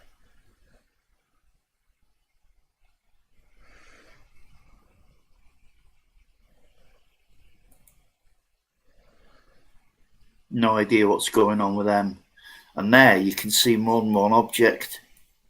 I'll just make it bigger again. Let's see. What's this? Toggle full screen. Okay, let's go there. Oh, that's better.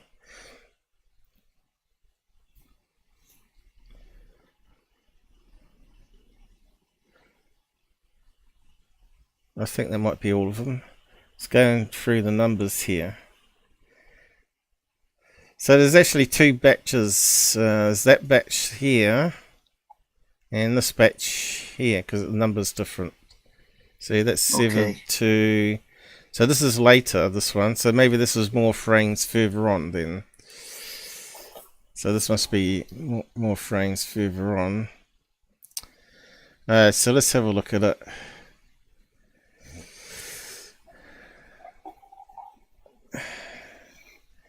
Well, I must admit that does look like a balloon in those frames. Have we got frame numbers here? Yeah. Where's frame numbers? Yeah, that one there, that's slightly elongated, flattened out, but it could be a balloon. Yeah, but not totally flat like a Tic Tac. I've never ever seen that before. What's that one? You just passed one there where the disc was dark. That one? No, you've gone past it now.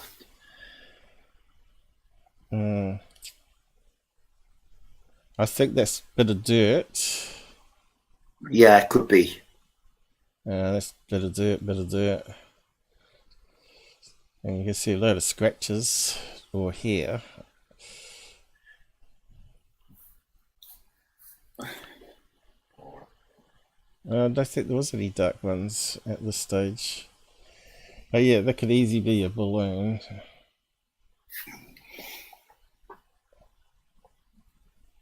At that stage. God, aren't we so sport now with the P1000s? Imagine if these guys had the P1000. If we had the P1000, and yeah, mine's only been out once this year. Yeah, but imagine what we would have as evidence if they had a P1000 Oh, that day. I know.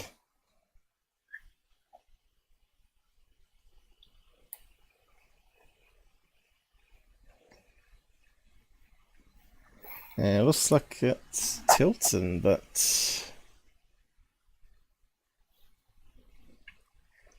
like a disc, you know. It kind of looks like it's tilting like a disc there.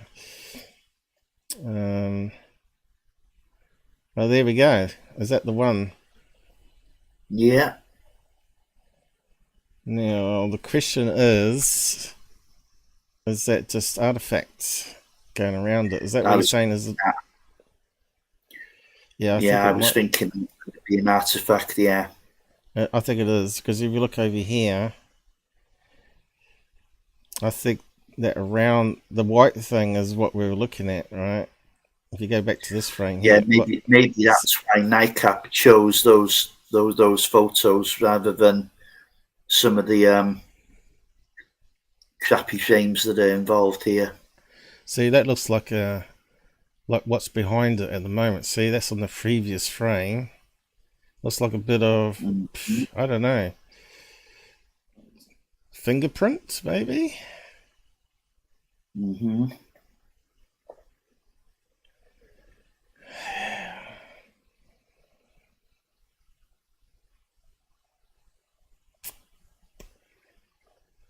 Yeah, look, we got this up here. I think that might be tape, is it? No, I don't know what that is. Certainly got lots of artifacts on the film. That does make it really hard, doesn't it? And then we got this here. So, and that thing there is moved off the side. I think if you lined that over top of each other, it would look like a disc, more like a disc, right? Yeah, that's the last one. So there it's looking more like a tic-tac again.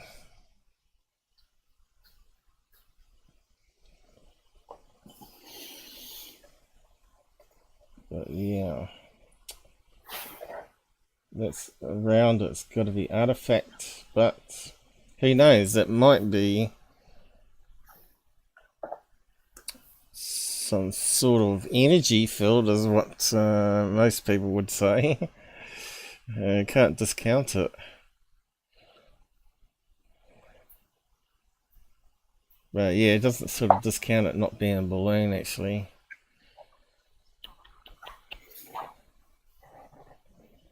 If only if it was in colour. Colour would make a difference, I think. It would help an awful lot, wouldn't it? Yeah, because then we could work out artifact versus actual object. See, that looks like a flying saucer there, you know, and you can see there's some sort of weird scratch that goes right through all those frames. How the hell did they manage to scratch it like that? Sliding it across the table?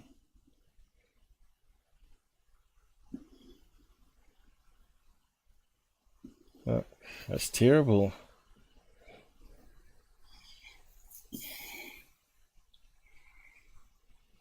Yeah. This is why there's so many skeptics in the UFO field with film like this, you know. This is not good enough. No, it just don't get it. No, it doesn't cut the mustard. Well, not our fault. Yeah, and of course that flat tic-tac one is right at the end of that series of frames. There. Not there.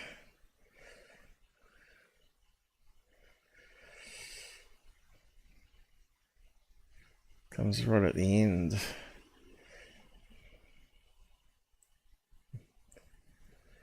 Yeah, those two have got to be artifact around it. How? I don't know. And it's not symmetrical, right? So if it was symmetrical, it'd be more believable. And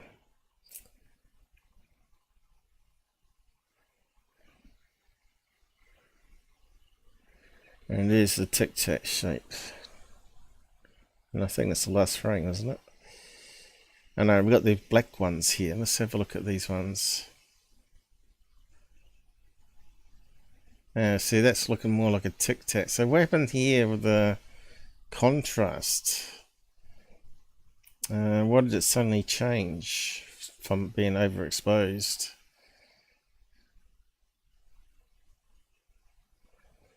Oh, that's the last frame.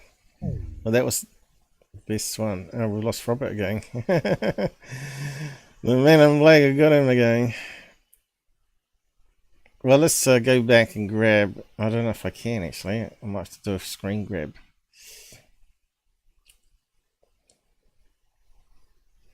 I'll just grab that one.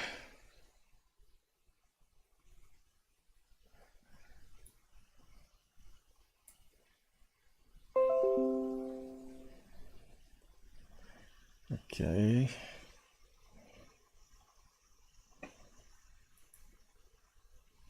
I might have to restart Jitsi again. I think he hasn't come back. I'll just save the image. Save.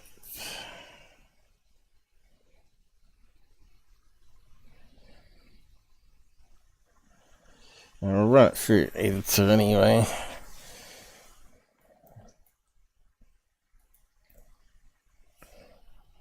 Might be something that pops out.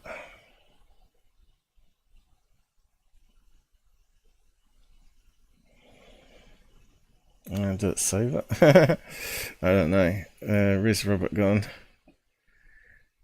I'll just restart it just in case.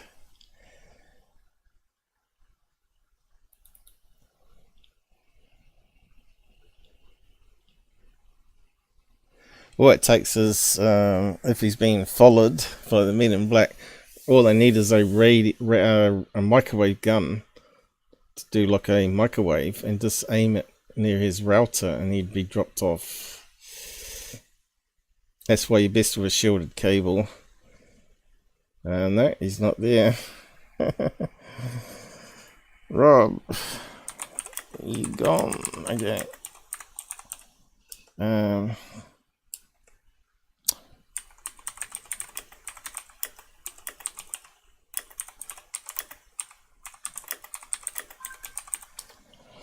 Alright, sent me a text message, I think. Let's have a look. Now my internet connection has dropped. Yeah, I thought there was something on. That is super weird. You know, you guys think we joke about Men in Black, but no, we've had lots of strange stuff happen over the years like this.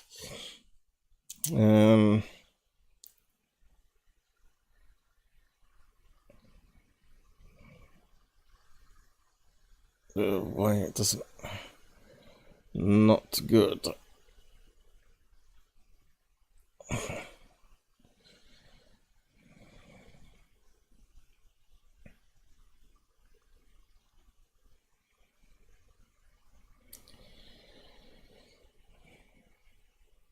Maybe we have to do a part 2. Not good. Can you try wired to router? Could be a Windows update that's messing them up.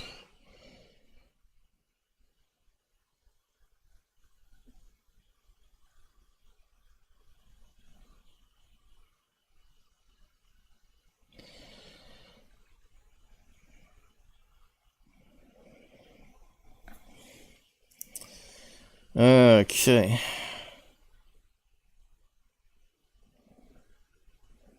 I can't quite show you what he's saying here, but but he says now my internet connection has dropped. This is super weird. That's what he said. Well, internet connections don't normally stay down that long nowadays.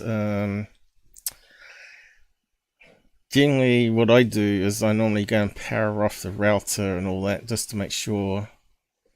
Because routers do develop problems over time.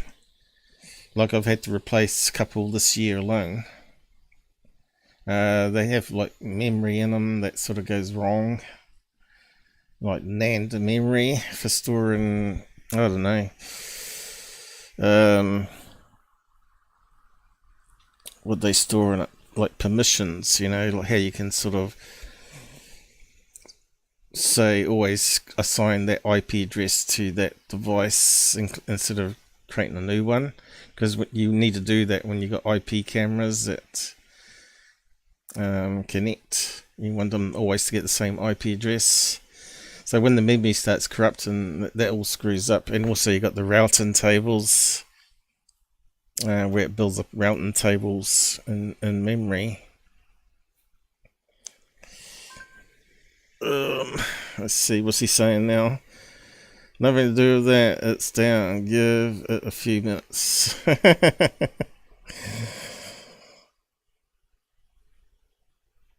It would be better if he was on a land cable like I am. But it's a bit of a hassle, I guess, for him.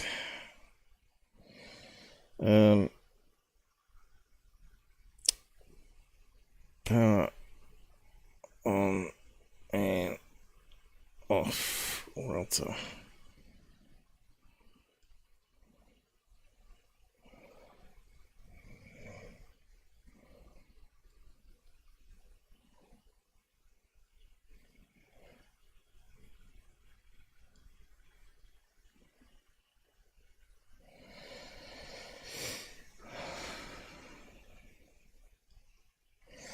Alright.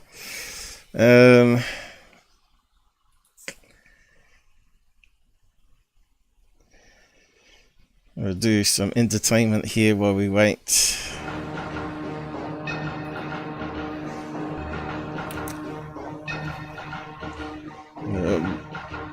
Been nuked by the Men in Black gang.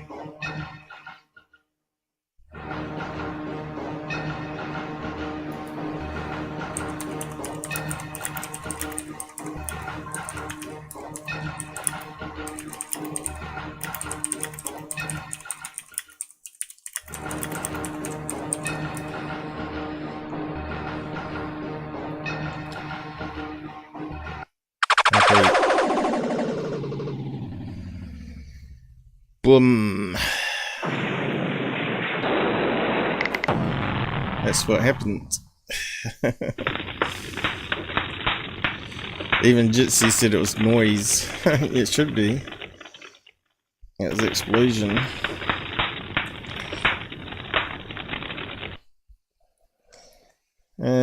Anybody on Pilt?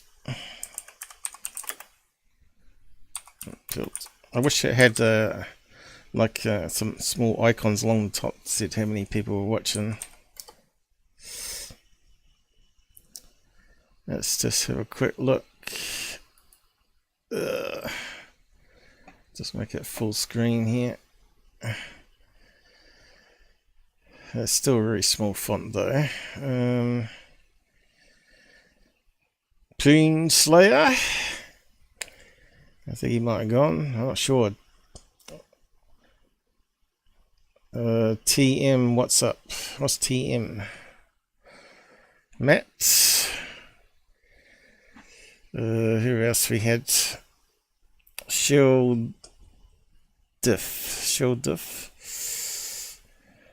And we had no, just that person. Right, cool. I assume it's working alright overpilled with the audio, because that was a problem for some reason. Yeah, so it looks like powering off the router on and off hasn't helped. Typical UK RSP, load of shite. We never have hardly any downtime in New Zealand apart from possibly other routers in other countries going down.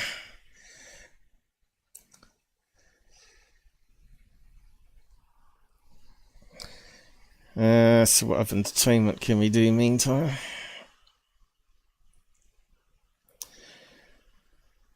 We could do the break thing. I think it's really loud though. You are listening to the Out There channel. You are listening to the Out There channel.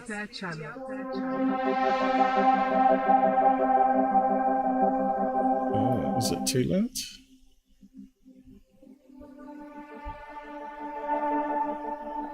I'll just turn it a bit down a bit there. It's easier. Well, I'll go and have drink breaks and toilet breaks while we wait for Rob to come back on.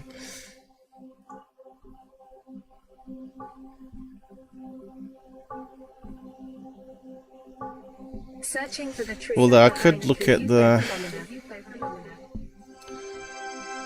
the graphic while he's offline.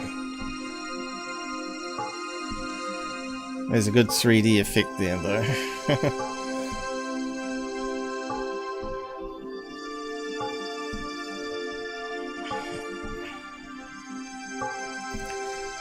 Yes. What are we saying here? Now, I have to get my other screen up. Check out a YouTube video. Alright, we might have him back.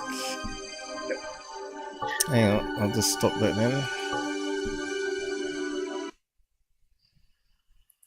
Oh, what the hell, mate? Every time I have you on, this happens. What the hell? Oh, dear. Yeah, so what's the graphic like now directly from Jitsi? Is it any better? Absolutely not. Oh, God. Wait there. No, this is Jitsi. Yeah. YouTube clears a bell. That's really weird. That never used to be a problem. No. Do you know? I do with you about Mr. Oberg, you know. Well, we haven't said anything negative about him. He's been pretty good, I find, on his research lately. Yeah. As long as he doesn't have an opinion. His opinion is where he goes wrong. He came on the side chat, you know. He come on to side chat before the show, didn't he? Not during. Well, before the show, 24 hours or more. Yeah. Yeah. But UK US ISPs are normally crap, though, isn't it? What's your speed you got there now? Whoa, it's good. It's good speed. I'm on a fibre connection, but it's still not as good as what would be in down the south of England, or maybe where you are. You know, yeah. But I haven't lost my internet connection in a long time. In fact, you put your videos down at the moment too. You've only got a graphic. What? Honestly? Yeah. Can't you see on the screen there? It's just flashing away, but no picture of you. Now we got you. Maybe it auto turns up. I didn't do that. Yeah, maybe it's like a new Jitsi thing where there's a bandwidth problem. Turns off the video. Yeah. So, it is 9/11 today too in America, isn't it? If I'm correct there. Is it a holiday? So maybe the internet's under a bit of strain today. I don't know. It's actually still 9/11 there now, isn't it? Yeah, I did actually save these images. I'll just drag it across. So, this one here with a flying disc, I did a screen grab because it was on a PDF or whatever. Let me have a look. Let me just bring it up on the screen and have a quick look.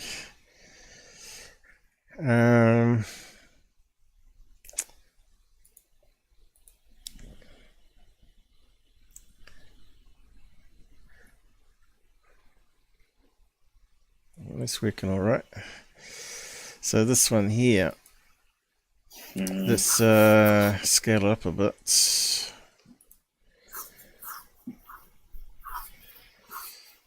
Right.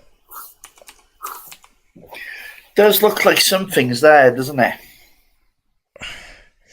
Yeah, it's pretty crap though. It's awful. let's see what we can do with the color swap. So brightness.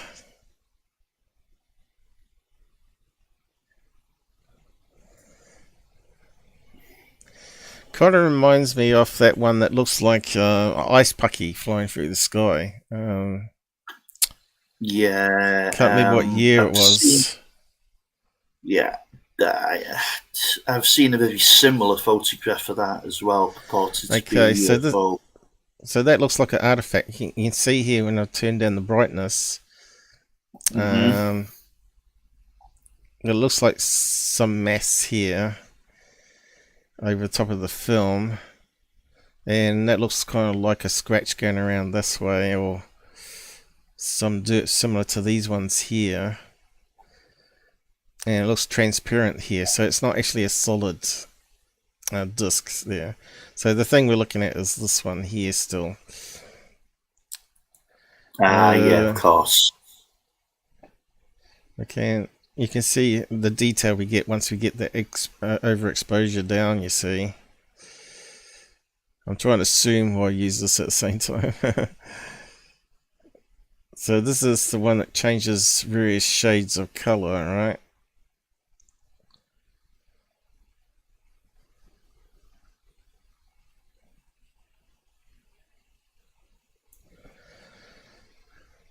And you can see that it's definitely not part of the craft, part of the object in the middle, I mean.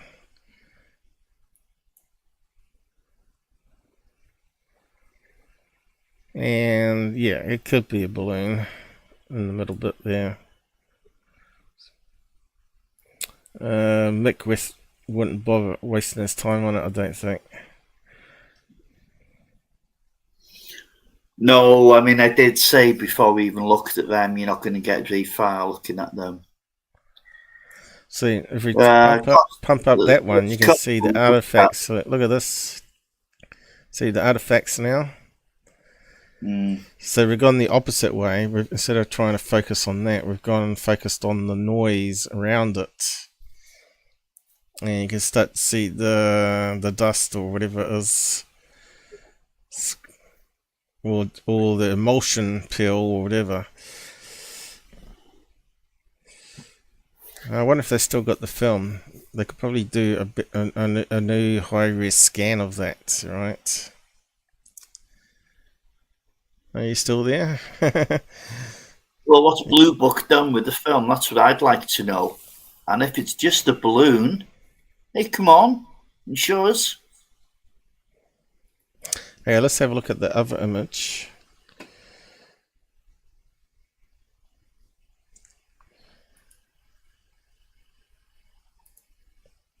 Which was the best frame. Open. Now, I'm not too sure if this is the same scan or someone else's, because it looks different. Yeah, it does. And the color is different.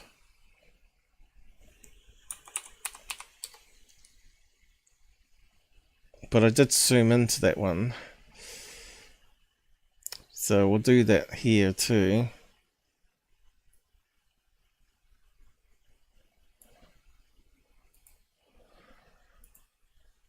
Don't think you're good enough to work with. No, but we're just have a look at it anyway. The best frame.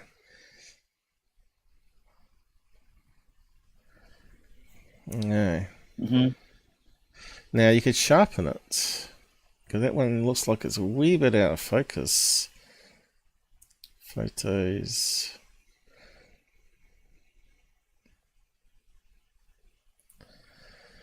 Yeah, it does look like a Tic Tac one.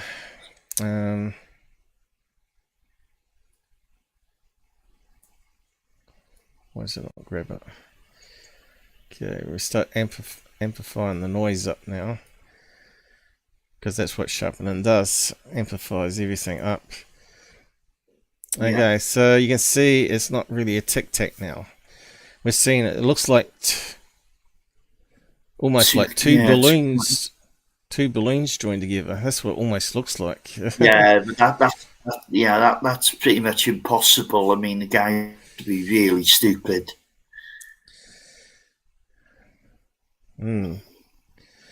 Unless, but the story was they were tracking the weather balloon with another camera, right? And this one wasn't the same object. Yeah. So could it be like 57? They did have Mylar balloons by then.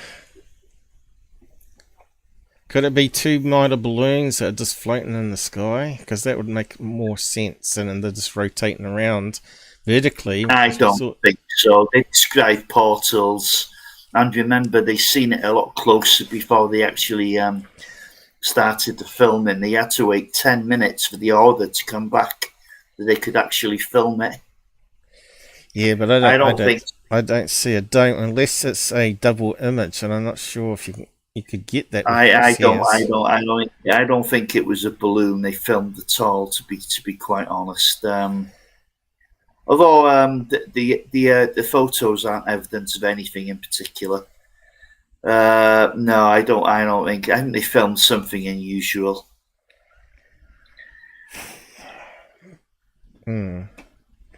I just don't see the dome. If it was a dome in the middle with bits on the outside, then I would say yeah. But it looks more like a Tic Tac the way it is with a little center.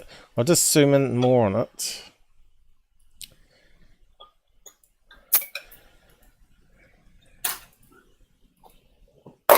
Oops. Is that I heard Mr. Mush earlier making a noise to go outside, was it? Oh yeah, he's been now. Did you leave him home, or did you take him with you to your mate's house? Oh, good God, no! I wasn't there long, Paul. All right. I don't like leaving him for long. You know, he's not a good dog left alone.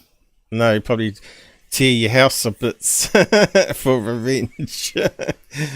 Yes. Come home to your settee all on the floor. There's fluffy bits everywhere. Yeah, so you see here, it does look like two round things. Just dim it down a bit. Yeah. I'm not seeing two round things, Paul. I don't see that. There's one here, and there's one there, but it could easily still be a balloon, like they're claiming. It could be a balloon on its side. Yeah, but they'd both have to be deflating at the same time. I don't see any circular pattern going on there at all. Well, that's the best we can do with it, I think. Yeah. Do some crazy filters here. Yeah, it kind of looks like it could be a deflating balloon actually. And it's just got on the side, flopped on the side. But normally weather balloons pop, not deflate. So, but they did have still rubber weather balloons back then.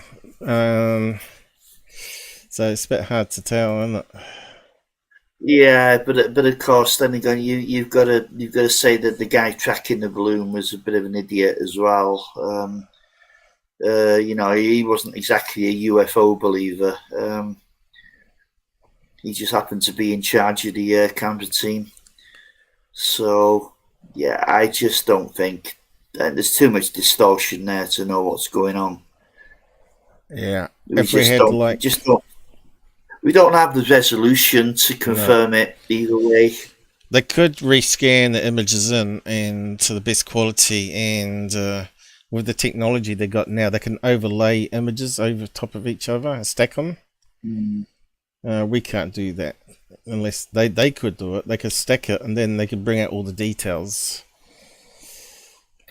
Or they could do it like they could do like I've done here, zoom right in on the object, stabilize it, and we can see how it's changing over the length of the film, Let's see if it's turning balloon shaped and being squashed down and all that sort of business. But anyway,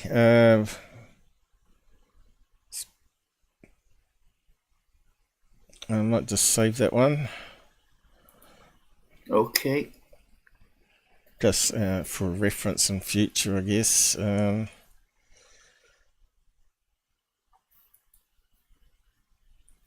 just save it there.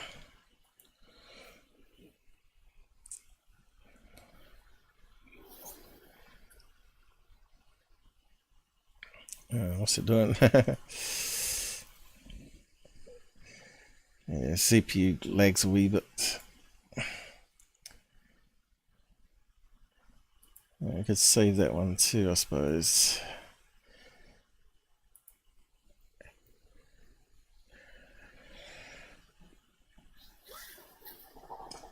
So it's possible that there is some video corruption, I guess. Yeah. If it was a UFO that moved very quickly while the film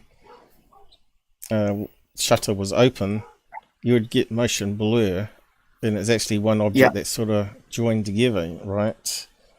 We talked about this with the Calvine incident in the UK, that it couldn't have been two jets passing each other when he snapped the film, because you think there would be some distortion.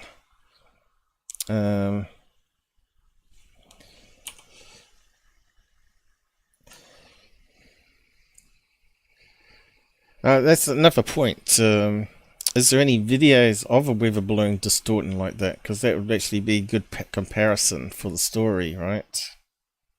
Mm-hmm. I'll just close that down. Now, I'll just close that one. So I got the images saved there. I'll just stick it in the backup folder for today's show.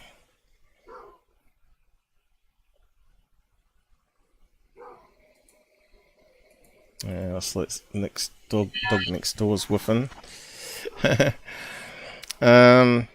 Yeah, let's go back to this one. So we looked at both sets from there and from this one. But yeah, weather balloon squashing. I wonder if anyone's got a picture of one.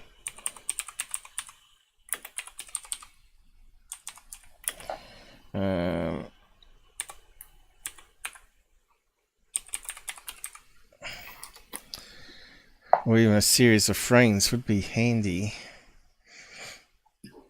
Let's have a look at images first.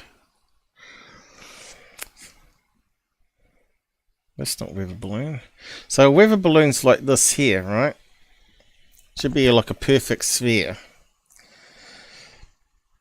And it starts off at 7 feet when they blow it up and release it, and it expands to a maximum of 32 feet before the material fractures and pops.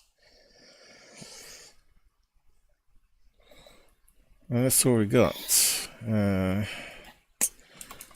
balloon under pressure. I don't know. Just type weather balloon in. So we got high altitude balloons. They form these tear shapes, and the weather balloons are perfect spheres. Now let's see. That one's high up in the atmosphere here, but I can't seem to zoom in on it. Now that's high up. You can see it's a wee bit tear shaped there, maybe because of the pressure. Instead of being a perfect round, it's sort of drooping a wee bit now there. Instead of looking like this here, you know. Perfect round there, look. And then you got these high altitude ones. Now here's one that looks like it's distorting.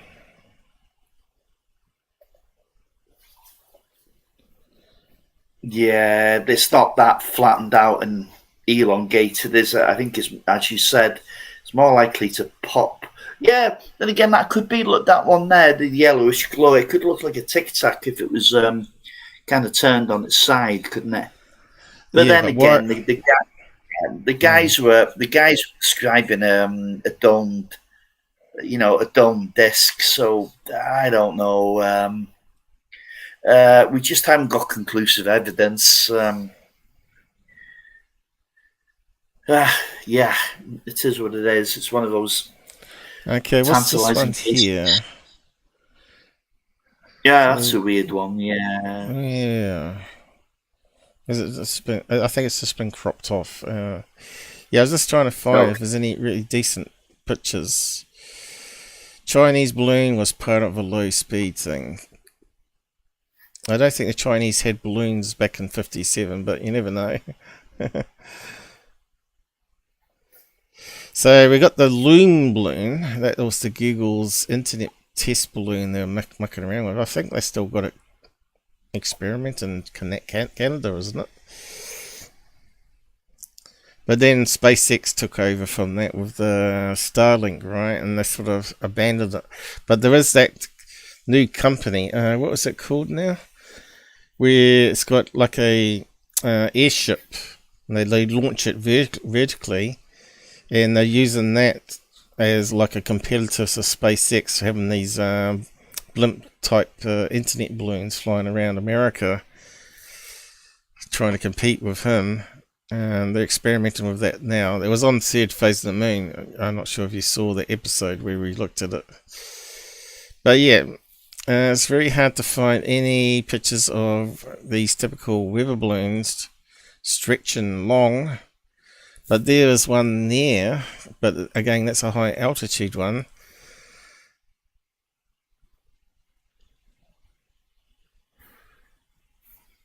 Yeah, they form more tear shapes instead of the regular ones. These are the regular ones. Mm-hmm. Now, from underneath, that one looks like it's oval shaped. Because maybe the camera angle, right? Because they're filming on the ground looking up at us. It's going to look different to a side view like that. They're looking up at it. You're still going to know it's circular. Yeah. Now, come on, for 5. Oh, here we go. What's this one? Oh, that's a high altitude one.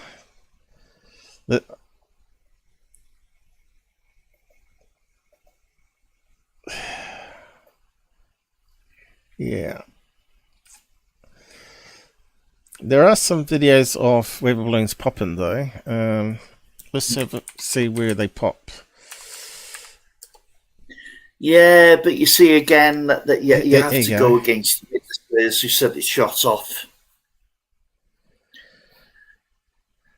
So this is what happens to a weather balloon. It just tears into like a spider web. It's fractured, isn't it? It's gonna starts lose. Off like that, and then it starts tearing.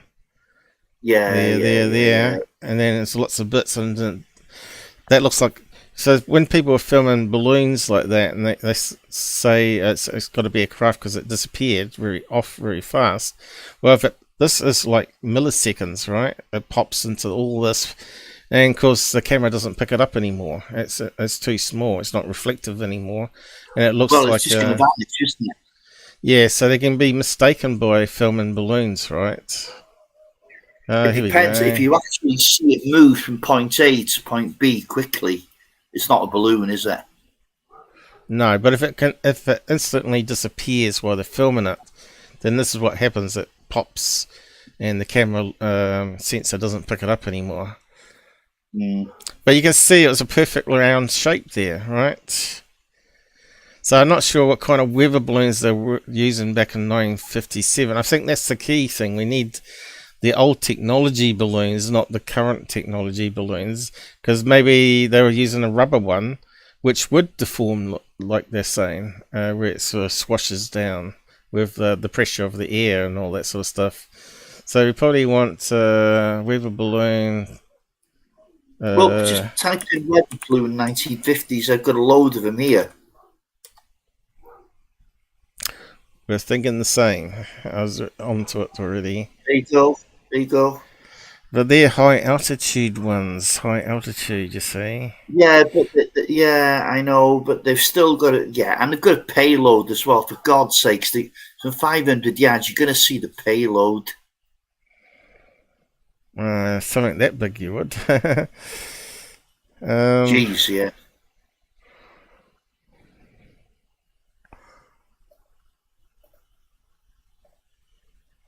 What's this one?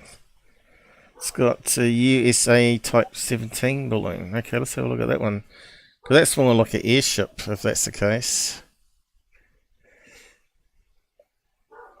Is that a balloon?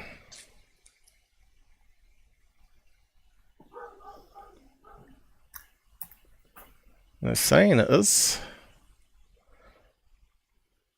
And then you got the other pictures attached to it here. So what's this one about? Let's just have a look at this one. This is interesting.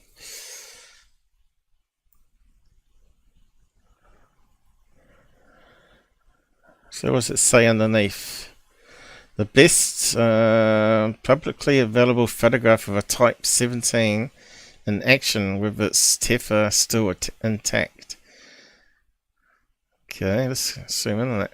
So that's a balloon. Okay, well that would be mistaken for a UFO, wouldn't it? Unless you saw the cable underneath. Let's have a look. Where we got? I'll post you the link. I've never seen this before. Yeah. Gee, yeah, that is yeah, that's a strange one. That yeah, you can see you can clearly see the link, but yeah, to look at that. Where did that come from a distance? Oh, it's just me searching 1950 weather balloons, and this one popped up. Okay. Yeah. I just typed it in there. Type 17 balloon. This is a thing we do when we do live debunks, right? You never know what you're going to find and stuff you didn't know. Taken over a mountain range close enough to the ground that the USAF logo is barely visible. So it's got a logo on it as well. And there it is there, I guess. That doesn't look anything like a balloon. Well, they're saying it is. Is that an artifact? Yeah, see, it looks like there's a dome on top. Is that an artifact? Could well be, yeah. I don't know. Let's just save it and bring it into the editor, I think. Do a screen grab. Hang on, let me just get the right buttons here.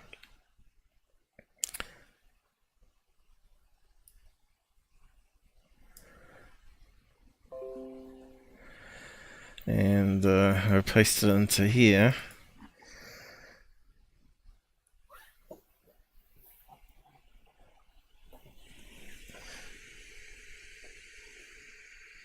We got someone checking on Pilled for us. Okay, thanks, mate.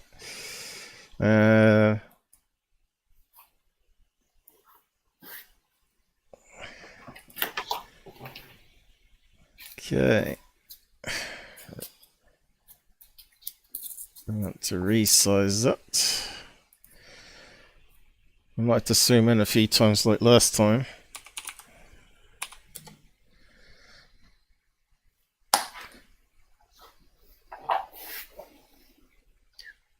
Okay. Definitely going to have to zoom in closer to see what's on top there.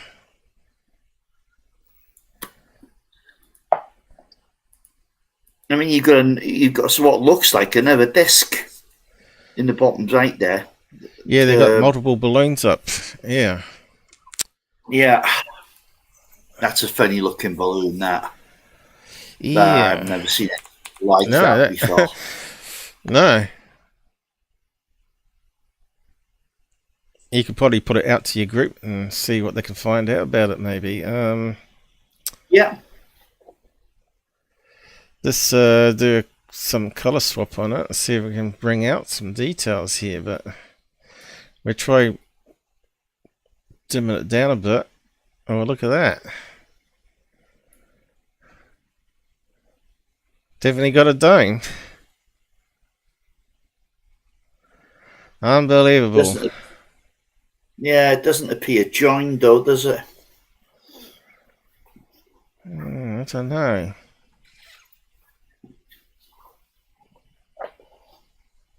Well, let's just try color swap, but I don't think that's going to help much.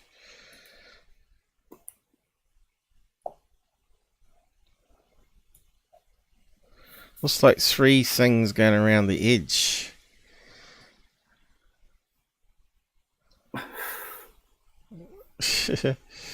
Extreme filters. Now there looks like it's got some sort of logo there, maybe. Well, I reckon you can just not see it. See, that would make sense because that looks more like one of those decoy balloons for, you know, for fighter planes coming down. Because what they do is when they make these decoy balloons, they actually put different cells on it. So even if they got shots, it doesn't bring it right down. It doesn't bring it all down. It just makes it slump or whatever. You have to put a lot of holes in it. So I don't know. There's something there. Let's go that direction. Ah, looks like a round one here, doesn't it? And we can see the cables coming down here. But we can't see anything on the top there. It kind of looks like something from Close Encounters, doesn't it, at that stage? Get out that soon. Come on, come on, come on.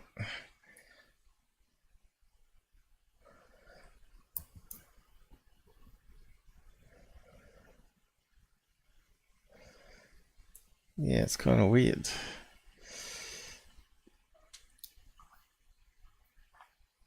Yeah, definitely something at the top. Because we're looking from underneath upwards on an angle here. See what else we can find out on that one. Type 17 balloon.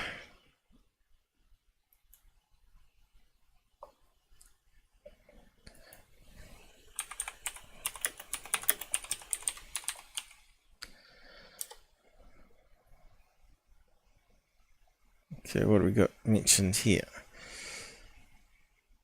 Foil balloon. Designer. Fun birthday type. That's the one. That's the link you want.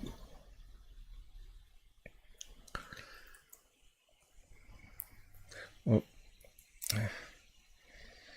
just make that white just in case. What's this? This is a blog talking about it. All right, they've gone to the same. They found the same reference back in 2022. So it looks like it's only come on the web only recently. Yeah.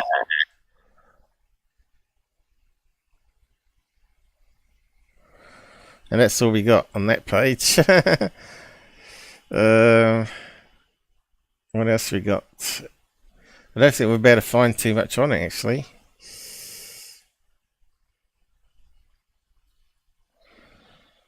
And that one's talking about a more modern balloon. That's not that one.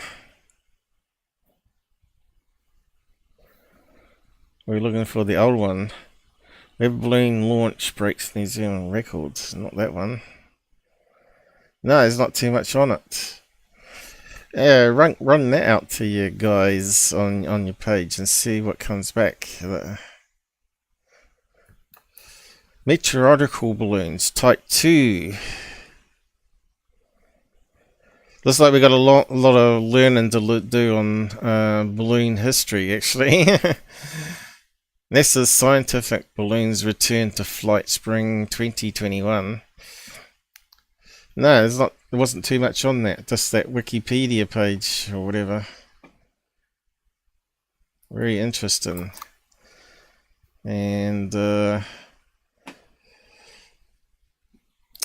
say it's a weather balloon, though. It was an experimental and highly secretive weather balloon that used a saucer-shaped balloon design. But why? And something blanked out here. What's that? Let me just get rid of that filter. There must be something strange going on there. No, looks like it's blanked out, that information. And something technology, whatever that was there, to test the airworthiness of strange shape. The design, however, proved to be more unstable than anticipated, and a flaw in cable design led many of these balloons to break free and travel some distance away. So that could be explained for some of the sightings then. These escaped Type 17's balloons can be considered responsible for the UFO sighting craze. So they blame it on this balloon. No. No. This. That's bad. That's bad, though. Immediate post-Second World War II aviation. That's it, is it? Oh, right. The origins of the Type 17 start right at the beginning of 1946. Just before Roswell, with spherical weather balloons in use for quite some time. Officials at the USAF began looking to see if some other balloon shape would be more efficient. Well, there you go. April 11th, with no issues, and achieved an altitude of around 30,000 feet. So there you go.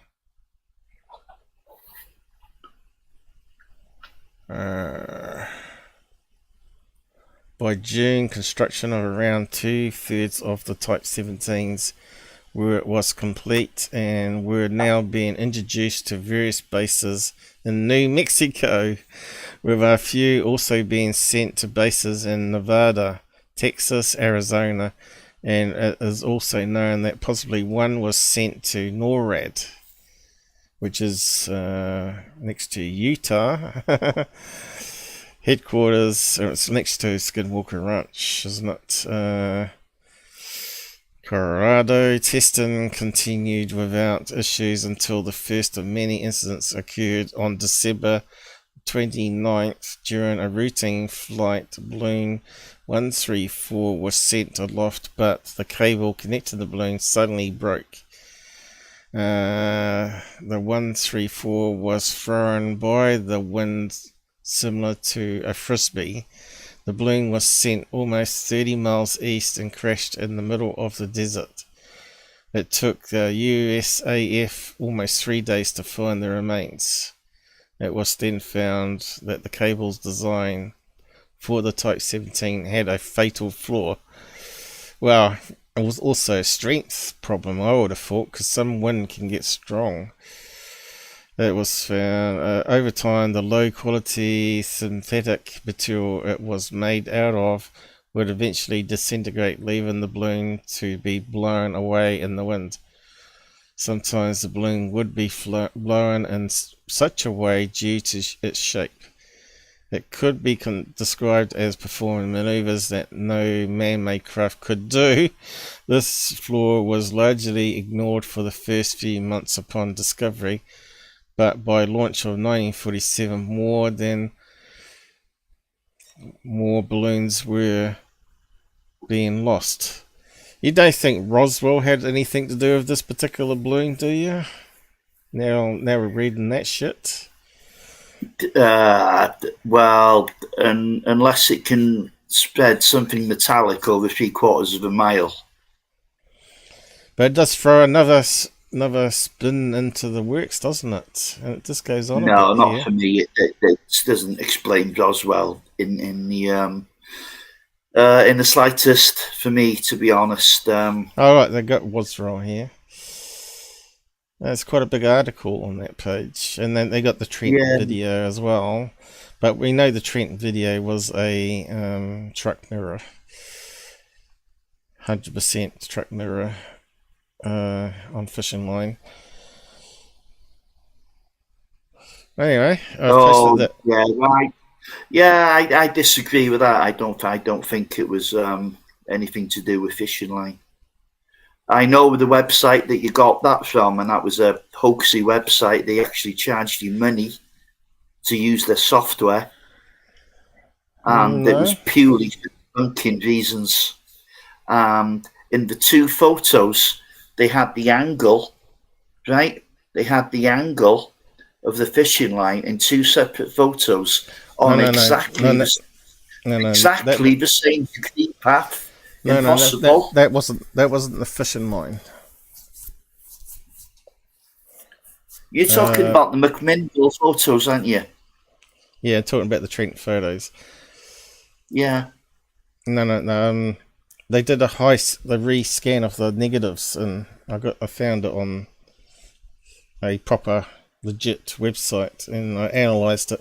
What they're claiming on that dodgy site to be the cables was not actually true.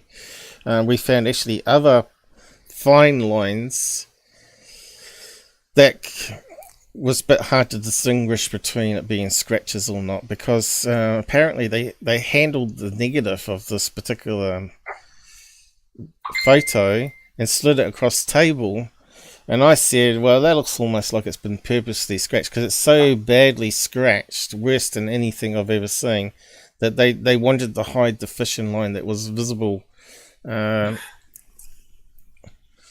you could only see it on the really high-end HD scan of it.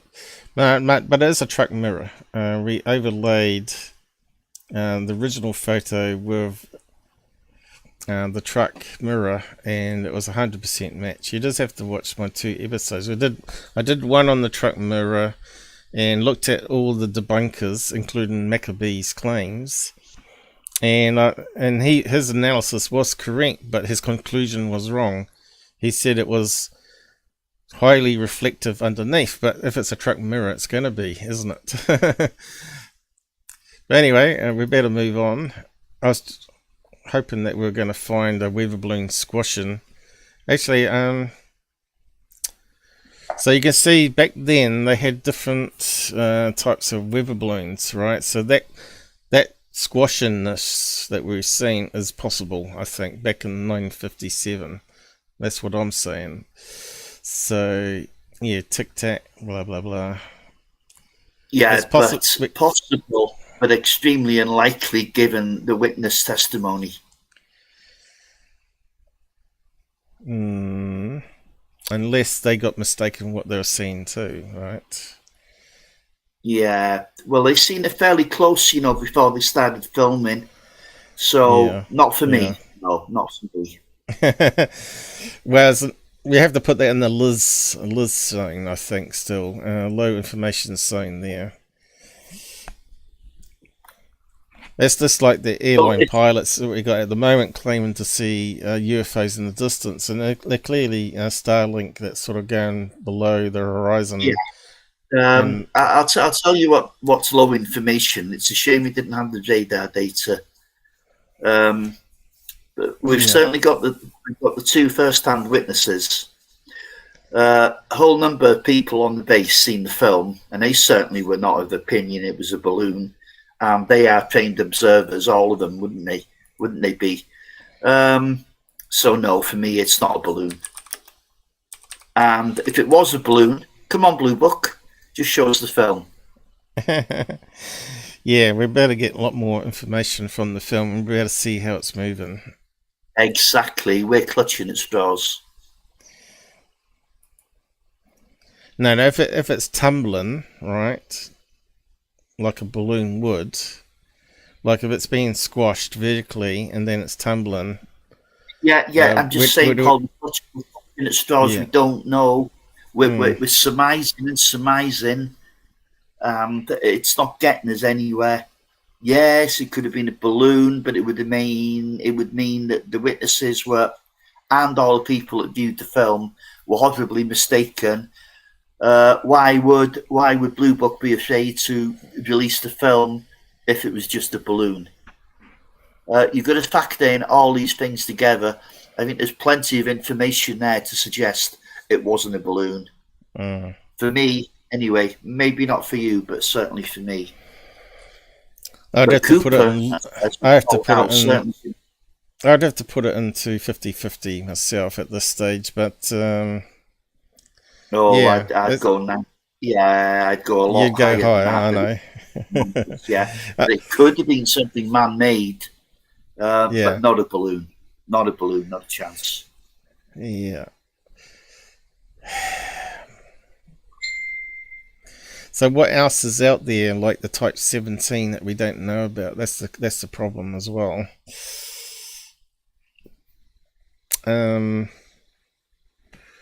We need more information, like what type of weather balloon had been launched that day, right?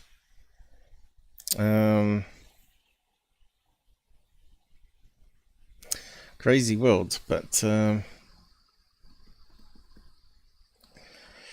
did we're going to go on to these other links, or were we meant to be wrapping up on that part of it for Nicap, Robert?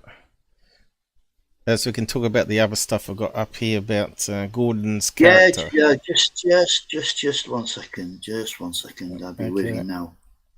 Sorry about that. Yeah, I don't know how you're going engine wise. The only one left is don't go to the YouTube ones. They're a waste of time. It's just, 2 of them don't work, and the other one is just Cooper telling the story. So the last one is email discussion, sparks and outrage, and you can see there's a kind of a disagreement here. Oh, hold on, I'm not on. Oh, whoops! Wait 1 second. Oh, damn. Where's that gone? No, I've got these other ones here. The one where he's talking about where Oberg put together his basically his past history. That one there, talking about some of the scams he got involved in and endorsed, right? And also this one here where it's talking about where he's being filmed talking about Billy Meier, saying that he actually believes it or something. So this is the stuff that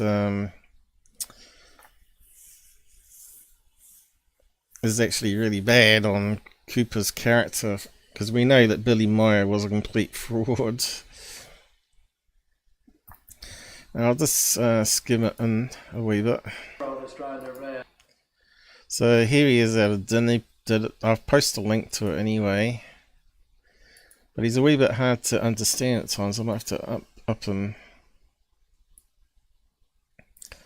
I'll see if we can put some caps on, see if it picks it up. I'll zoom in a bit. So whereabouts is he?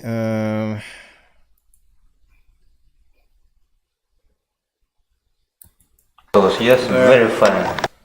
Hang on, I might have it too loud now. Very funny. They were absolutely authentic. And yet Okay, saying Billy Meier was authentic. We know that's not true. I'll just go back. I saw the pictures. Now, what's he talking about? Billy Meier pictures? I saw the pictures the day after the investigative team went to Switzerland. I know the investigative team very well.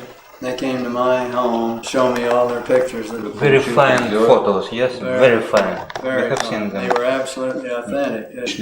And yet the whole world has tried their best to make them out to be fake. You know, there's too. So you got to wonder, he was saying that they were legit. Well, we know the photos were legit, but it doesn't mean that the subject material in it was legit. Many people know what the truths are, and they're going to have to confess up to having misled the public for a lot of years. Okay, we just heard that early on the other thing. But he's saying they're authentic. I mean, I'm not sure if there's any more on that. It's I know that. I mean that's and it's not just that. You know, he claimed to have gone around to a scientist's house and he made the dog dematerialize and rematerialize. Apparently, it was a time machine. So the scientist kept the time machine in his house.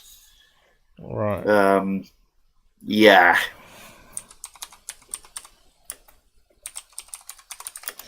So technically, he's not wrong there. We know the photographs weren't double exposure and they were legit. So I think this is where Gordon was taken out of context here. He said that the videos, the photographs were legit. I know the investigation. And the videos were legit, which they were, but the contents of what it was being filmed wasn't what it was claiming to be. We know that now. Their team very well. They came to my home, show me all their pictures. Very fine photos, yes, very fine. I have seen them. They were absolutely authentic. And yet the whole world has tried their best. So I'll just go back a wee bit and see what they're saying. Invited here. Gordon smashed all the NASA spaceflight records. Set the record for the longest single man spaceflight, 22 orbits. That record.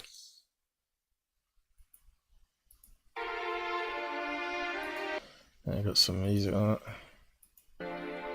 It had so much superior performance to us, to any vehicles that we can build. Yeah, so they're taking bits and pieces of various interviews and join it all together. So I hate when people do that on a thing, because that means it's taken out of context. So here they're trying to make Cooper look like he's saying that Billy Meier is legit, but he's not actually saying it. He's saying the photos were legit, which is taken out of context. So yeah, and this article here, maybe you can read it out, some of it, maybe not all of it, but what's interesting is the comments at the end. I found the comments a bit more interesting, and let me just bring up the Edge reader.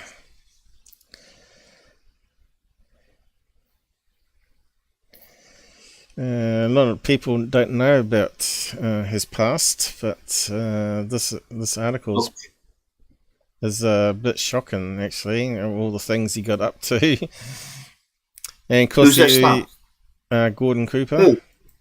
Oh, right, yeah. Yeah, the article about him getting involved in various investment scams. Oh yeah, James Oberg covered that exceptionally well. Yeah, but he didn't actually do all the research on this. He just took the bits and pieces from other people and put it into one document. Yeah, that's fair enough. That's fair enough. But yeah, since you brought up Oberg, being on the side chat before the show started, so we need to get it to read out. Let's see. We can use that, I think. Let's just see if it works. Can we finish off after this? I'm starving again. Yeah. I haven't had anything to eat because I was feeling a bit under weather today. It's been 5 hours now since I last had my little curry, so... Well, you can dash off and eat something if you want. You can just take down your picture on the side. But I'll do full screen by here James anyway. Oberg, Monday, May 1st, 2000. Sorry, Robert? You're not going to carry on too long with this now, no? We say, I've read all this, you know. Yeah, I know you have, but people watching won't have heard it. But maybe you want to do some comments on it? I don't know.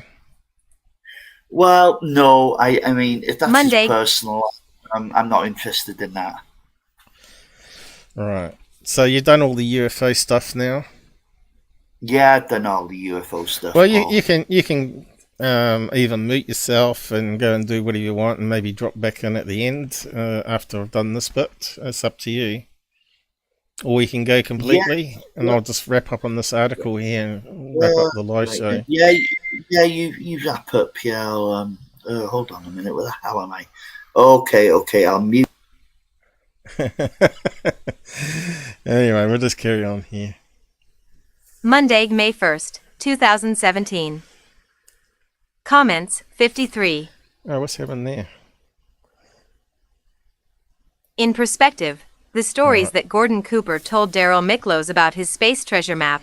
See The Magic MacGuffin of Mercury 9, The Space Review, April 24th, 2017, are fully consistent with other stories he came up with in his later years to entertain people. Moreover, he apparently believed them himself and spent a lot of time researching them. Okay, so they're talking about the treasure map. Remember there was a TV series called Cooper's Treasure. The guy that was doing the treasure hunting with the shipwrecks under the sea, Cooper gave him the so-called secret map that he had been working on. Said he was on a space flight and had a secret camera installed in the capsule that only 5 of them in NASA knew about. A couple of engineers and all that sort of stuff, and HQ knew about it, and him and a few other people that had to sign NDAs. But because he was on his deathbed, so to speak, he wanted to give all his treasure hunting mats to find gold that's lost in the sea. He had like 50 hits on this particular map. He said he got it from using this special camera. And he made notes in his notebooks of things he saw in the special camera during the space flight. But as we found out, that Gordon likes to tell stories. So most people think that the map is real because in the show they actually do find sunken ships and the locations on his map. But it doesn't mean he got it from a space flight. He may have developed it by looking at satellite pictures that he had access to and noting it on a map himself, saying might be something there, right? So we need to investigate that further and just padded out the story of that, how he made the map, right? Because we know he's elaborated on these UFO sightings. Have you been following the show so far? So yeah, people question whether he's lying about the secret camera in the capsule or not. So it's still 50-50 with me on that one. But clearly they did find treasure using his map in the TV show. It's well worth having a watch. I think there might have been 1 or 2 seasons, and then they didn't come out with any more for some reason. It was just getting really exciting because I just found actual gold on a shipwreck. Because I like those kind of shows where they go treasure hunting and they find stuff. Anyway, he's done some other dubious things in his past. This is what the article here is about, which kind of puts into question his storytelling, how he used to sell stuff to people, and how he used to make a living. Them. Cooper's space treasure map and secret military sensor story is not unusual compared with other late-in-life tales that are easily dismissed as imaginary. But the problem in establishing the authenticity of these narratives raises uncomfortable questions over their impact on Cooper's place in history. His undeniable skill and courage in the early space race should be enough to guarantee his honor and fame. All too often, heroes don't age well, so compassionate historians avert their eyes from the twilight years of such luminaries, as they have with Cooper and his sad fall from grace within the astronaut corps. The dilemma facing historians is how to react when subsequent writers and publicists bring up the activities and opinions of this declining phase of a hero's life and seek to validate them based on the person's original heroism, decades earlier. In such cases, full candor is the distasteful response demanded of history, lest an unwary audience assume the hero's intellect remained at its peak performance forever. The material in the following article, then, is information that spaceflight workers and enthusiasts would rather not be widely disseminated, although none of it was actively kept secret. The only justification for reviewing it now is that for whatever reason, a television production company and channel, spearheaded by enthusiastic individuals who could well be sincere, have dredged up late-in-life stories from Cooper and deliberately relied on the fame he deservedly earned in his prime rather than honestly portray his mental state much later, when he made these and other similar claims. Cooper's space treasure map and secret military sensor story is not unusual compared with other late-in-life tales that are easily dismissed as imaginary. He told I was there yarns about spaceflight that clearly never happened, such as his account of how his Gemini 5 capsule was peppered by loud meteorite impacts in flight that left deep gouges in the skin. Nobody at NASA could see any damage on return to Earth, and the capsule is on public display in Houston. He recounts in detail a meeting he had with a NASA official to relay a drawing of a shuttle design flaw that a friend of his gave him after making it under the influence of aliens, and he claimed the flaw was found exactly as described and fixed, except there's no record of such a flaw or such a fix. The most relevant such story involved a secret camera he carried, and it was real, on Gemini 5 for the Defense Department, which took photos so sharp he could read auto license plates when he saw the prints, which he claimed had been sent away to top-secret archives. But the photos were never classified, were on file in Houston, and show details at best as big as city blocks, moving at 7,600 meters in orbit. A camera with a 1/50th second exposure is going to suffer a lot of image smear. One particular note in the NASA archives relates directly to the Cooper's Treasure program. The catalog for the NASA archives lamented that the Gemini 5 pictures were of limited utility because there was little, if any, crew documentation of where the photos were taken. The astronaut log is sketchy and difficult to use for any data of value, it said. Yet we are now being told that 2 years before doing such a poor job at documenting the space photos he was taking on Gemini 5, he had done a much better job on Mercury 9, complete with latitude and longitude readings he had apparently forgotten how to determine on the Gemini flight. If he couldn't do it on Gemini with better windows, better navigation, longer time, repeated passes over same areas, and a co-pilot to take real-time notes, it's a good bet he never would have been able to do it on Mercury. Investors, both corporate, government, and individuals, gave companies in Let's get on there. 90s, and everybody lost every dime. Alright, there's going to be a picture there. Events from the dark final years of Cooper's life give additional insights for properly evaluating the Doesn't like me scrolling. had discovered a map of sunken treasure based on secret equipment on his first space flight in 1963, and only needed time and a little more money to achieve success. What's happened there?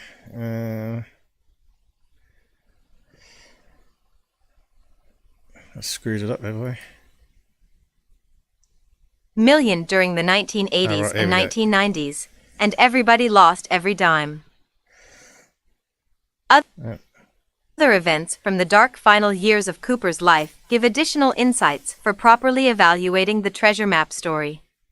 He apparently told some very convincing tales about how he had discovered a map of sunken treasure, based on secret equipment on his first space flight in 1963, and only needed time and a little more money to achieve success. Daryl Miklos was one of those people he told the story to, and appears to totally believe Cooper's account based on his heroic reputation. I believed Gordon 100%, he famously told Parade magazine, I didn't need proof. A long history of questionable ventures.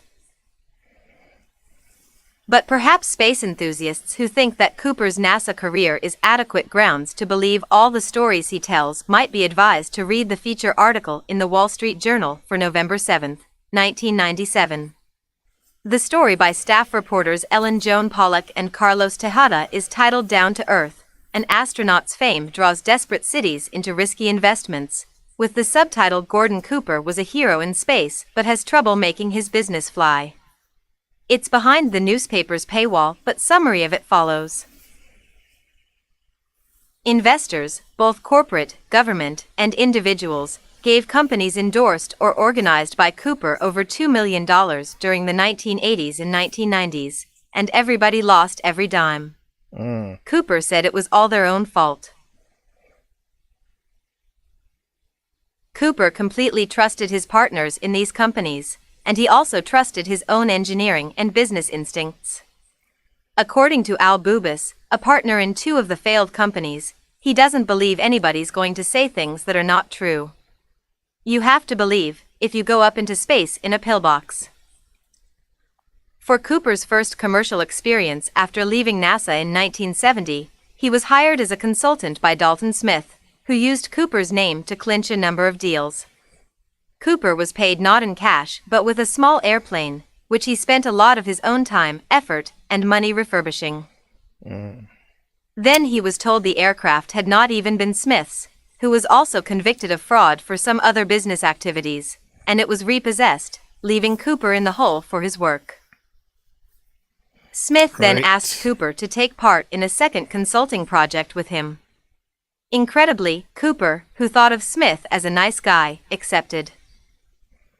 The deal would sell millions of dollars of helicopter parts to El Salvador. Cooper was sent to El Salvador to supervise the unloading. He had been present in the U.S. when the ship was loaded, but began to feel queasy, quit, and left the country. When the ship arrived, it was loaded with scrap metal, and the valuable parts which had been paid for were missing. Cooper just couldn't figure out where the real merchandise had disappeared to, and Smith died before explaining it to him. A 1978 ad featured Gordon Cooper selling a product that claimed to enhance gas mileage. Next, Cooper was a spokesman for American Consumer Incorporated and appeared in newspaper ads extolling a gasoline-saving device for automobiles. Astronaut Gordon Cooper announces, "Now. Convert air into energy, explode it like fuel," said the ads, next to a photograph of Cooper in a spacesuit. The Federal Trade Commission concluded the device was a scam and ordered Cooper to stop endorsing it, and the company collapsed. Tut tut. Cooper completely trusted his partners in these companies, and he also trusted his own engineering and business instincts. In 1975, Cooper went to work for Walt Disney Productions and developed a number of ideas on theme park rides, waste disposal, and other technical issues. But when the company decided that not a single idea was worth implementing, Cooper left in frustration. Next was a plan to develop an ethanol-powered automobile engine, where he first met Al Bubis. The company, Vistec Incorporated, needed capitalization, so Cooper traveled around telling spaceflight stories to charm investors. One investor recalled a dinner where Cooper described electromagnetic concepts and told the Wall Street Journal reporters his theories, which I would have difficulty articulating at this point, seemed to be an intelligent approach. He went in for $100,000. Within a year it was all gone and Vistec filed for bankruptcy. God. Next up was an aviation business idea, where in the early 1980s Cooper flew methanol-powered small airplanes around the country. With his friend Al Bubis, he founded XL Incorporated to commercialize the idea, which he claimed was based on his own experience in NASA, where he once had to fly a jet back to Houston using methanol. Aside from Cooper's version of the story, there is no documentation it ever happened, and an engineer that XL hired to duplicate the performance was unable to get the same results that Cooper remembered. Investors were eager to hear Cooper's astronaut stories but less willing to part with money. The experiences of investors in Cooper's earlier ventures had apparently... You know, how many times have we heard this? You know, you got Brandon Fugal that was also involved in some free energy device scam and got a lot of investors involved that lost all their money. There we got, that would come after Cooper. And then now you got David Wilcock, also doing a scam with the hovercraft. A hovercar, I mean. So, yeah. It's hard to believe that Gordon Cooper would be in that line of scam artists endorsing rubbish. So I just wonder if there's more to it, but this has been going back years of people documenting what happened.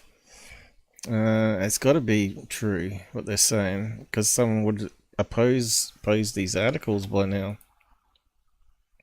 Apparently become widely known. So eventually Boobus and other members of the XL board of directors decided to divert their efforts into projects more likely to make a profit. Cooper felt betrayed and quit in anger. In 1987, Cooper founded the... Maybe we're just looking at it the wrong way. Maybe Cooper actually believed in the products himself. That's why he endorsed it. Maybe he was being conned, and he was being used to con other people into the investment. So maybe it's not as bad as what we think, but why did he embellish the other UFO story? Well, again, we said it's possibly he was fed disinformation by government agents, or just government in general, and he believed the story. So, again, his character may not be as bad as what everybody's saying it is when you look at the bigger picture. So yeah. Founded the Galaxy Group Incorporated with the goal of commercially upgrading the engines of small airplanes to more efficient designs. This time he turned to fellow pilots for money and raised close to $1 million from private investors, many of them retired aviation workers. He also put in $300,000 of his own money. His vice president at Galaxy was a California businessman named G. Pendleton Parrish, who came from an investment firm that had won a $300,000 contract from the state of Louisiana for several state development projects. None was ever built, and a state audit found that much of the money had been spent flying officials back and forth from California. After another of Parrish's business deals was aborted, a friend of Cooper's tried to warn him not to trust Parrish, but Cooper refused to listen. Gordon even got a little bit mad at me, and I just sort of backed off and said, "It's your company," the man told the Wall Street Journal reporters. Sounds like Through Parrish, Cooper hired Michael Franzese, stepson of a crime family boss who himself had recently been convicted on federal racketeering and tax conspiracy charges. He spent 6 months supposedly looking for investors while running up $29,000 on a company credit card before being arrested on an unrelated parole charge and sent back to prison. Cooper's next plan for financing was to find a desperate small community in need of jobs that his airplane plans could provide. Over a period of several years he negotiated with 5 towns, while regaling local politicians with tales from space and handing out autographed photographs. His negotiations with Edinburgh, Texas, began in 1991. Here was this hero, this national hero, recalled Rudy de la Vina, then the mayor. We believed in Colonel Cooper, recalled Alejo Salinas, Jr., then a city commissioner. There was a glimmer of hope for development, Salinas remembered. Then, he continued, they took our glimmer, and they took our money. The town decided to loan Cooper's company $1.3 million, a major chunk of its annual budget, although other local entities were suspicious. The Independent Council for South Texas Economic Progress warned that there were many unanswered questions and huge gaps in Galaxy's financial statements and bona fides, but when compared with the reputation of an astronaut hero, these views were ignored. In 1992, Cooper led the town's Fiesta Hidalgo parade to celebrate the deal. There was a glimmer of hope for development, Salinas remembered. Then, he continued, they took our glimmer, and they took our money. Added Charlie Espinoza, the one commissioner out of 5 who had voted against the deal, it was too good to be true. As Cooper's company spent the money, it failed to make progress on the project. At one point, to get some operating funds, it cashed in a $325,000 bond which it had listed as collateral for the town's loan. Cooper says the town gave permission. 2 Edinburgh officials say they never were asked. Cooper offered to replace the collateral with an airplane, and 3 town officials flew to California to look at it rather than just take Cooper's word for it. Rather than show them the plane, Cooper drove them past Hollywood Homes, the Santa Monica beaches, and offered to introduce them to John Travolta, before putting them back on their flight without ever showing them the plane they had come to see. Cooper later claimed they weren't interested in the plane and just wanted to go sightseeing. Oh my God. Soon the money was gone and the project collapsed, and the town never got any collateral for the defaulted loan. By then Cooper was already negotiating with other towns. He went to Macon, Georgia, but his demand to take over existing facilities was rejected. He went to his own hometown, Shawnee, Oklahoma, and promised them 2,000 new jobs within 4 years, if the city would finance the entire project. He should have been a politician. His hometown said no. Then he tried Edwards Air Force Base, California, where aerospace cutbacks had hurt the local economy, but where there were many retired pilots who might be expected to like the idea or, at least, like anything that a famous astronaut was proposing. The town of Lancaster decided to give Cooper's company $300,000 to set up shop. Cooper, meanwhile, also liquidated most of his own holdings, including land in Colorado given to him by his mother, to provide more funds. Arnie Rodeo, who was mayor of Lancaster at the time, told Wall Street Journal reporters they hadn't realized that Galaxy was operating on a shoestring. When the project failed to materialize, the town sued Cooper's company and won a court judgment, which as of the time of the article, 1997, hadn't been paid. Rodeo lost his re-election bid when the Cooper project became a campaign issue in the next town election. According to court documents reviewed by the Wall Street Journal, Cooper denied any wrongdoing and blamed all of the failures on each of the towns.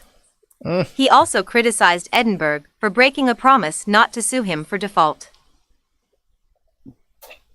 "Certainly I feel bad that we didn't have a successfully going project down there," he told a reporter, "but there were valid reasons why we didn't." During the interview for the Wall Street Journal in 1997, Cooper described how it would only take $2 million to get his company back on its feet and making a profit. He believed it was just a matter of time, despite 2 failed attempts to take the company public and raise funds through stock sales. The dramatic aerial maneuvers that Cooper describes having personally witnessed, she writes, never happened and never could have happened.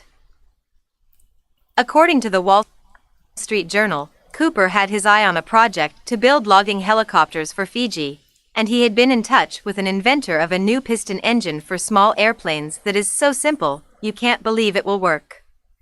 Investors from Mexico and Taiwan were looking him over, he told reporters.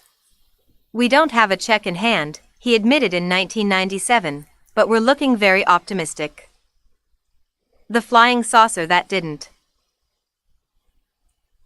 Another get-rich project Cooper championed in his autobiography Leap of Faith was Wendell Welling's flying saucer engine the Utah rancher had invented and tested on his ranch in Utah.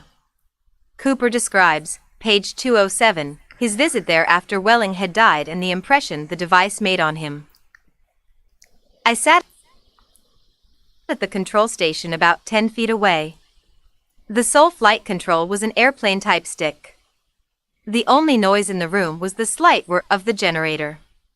I applied gently backward pressure on the stick, and the saucer jumped off the test stand, soundlessly, and rose into the air effortlessly to 10 feet or so. I was amazed by the ease with which the bird took flight. Up and down it went as I moved the stick forward and back. I was extremely impressed with the saucer's lift capabilities. With very little power, the fan wasn't even powerful enough to move air effectively through a large room on a hot day. This thing flat out flew. I flew the saucer for about 10 minutes, and the experience really opened my eyes."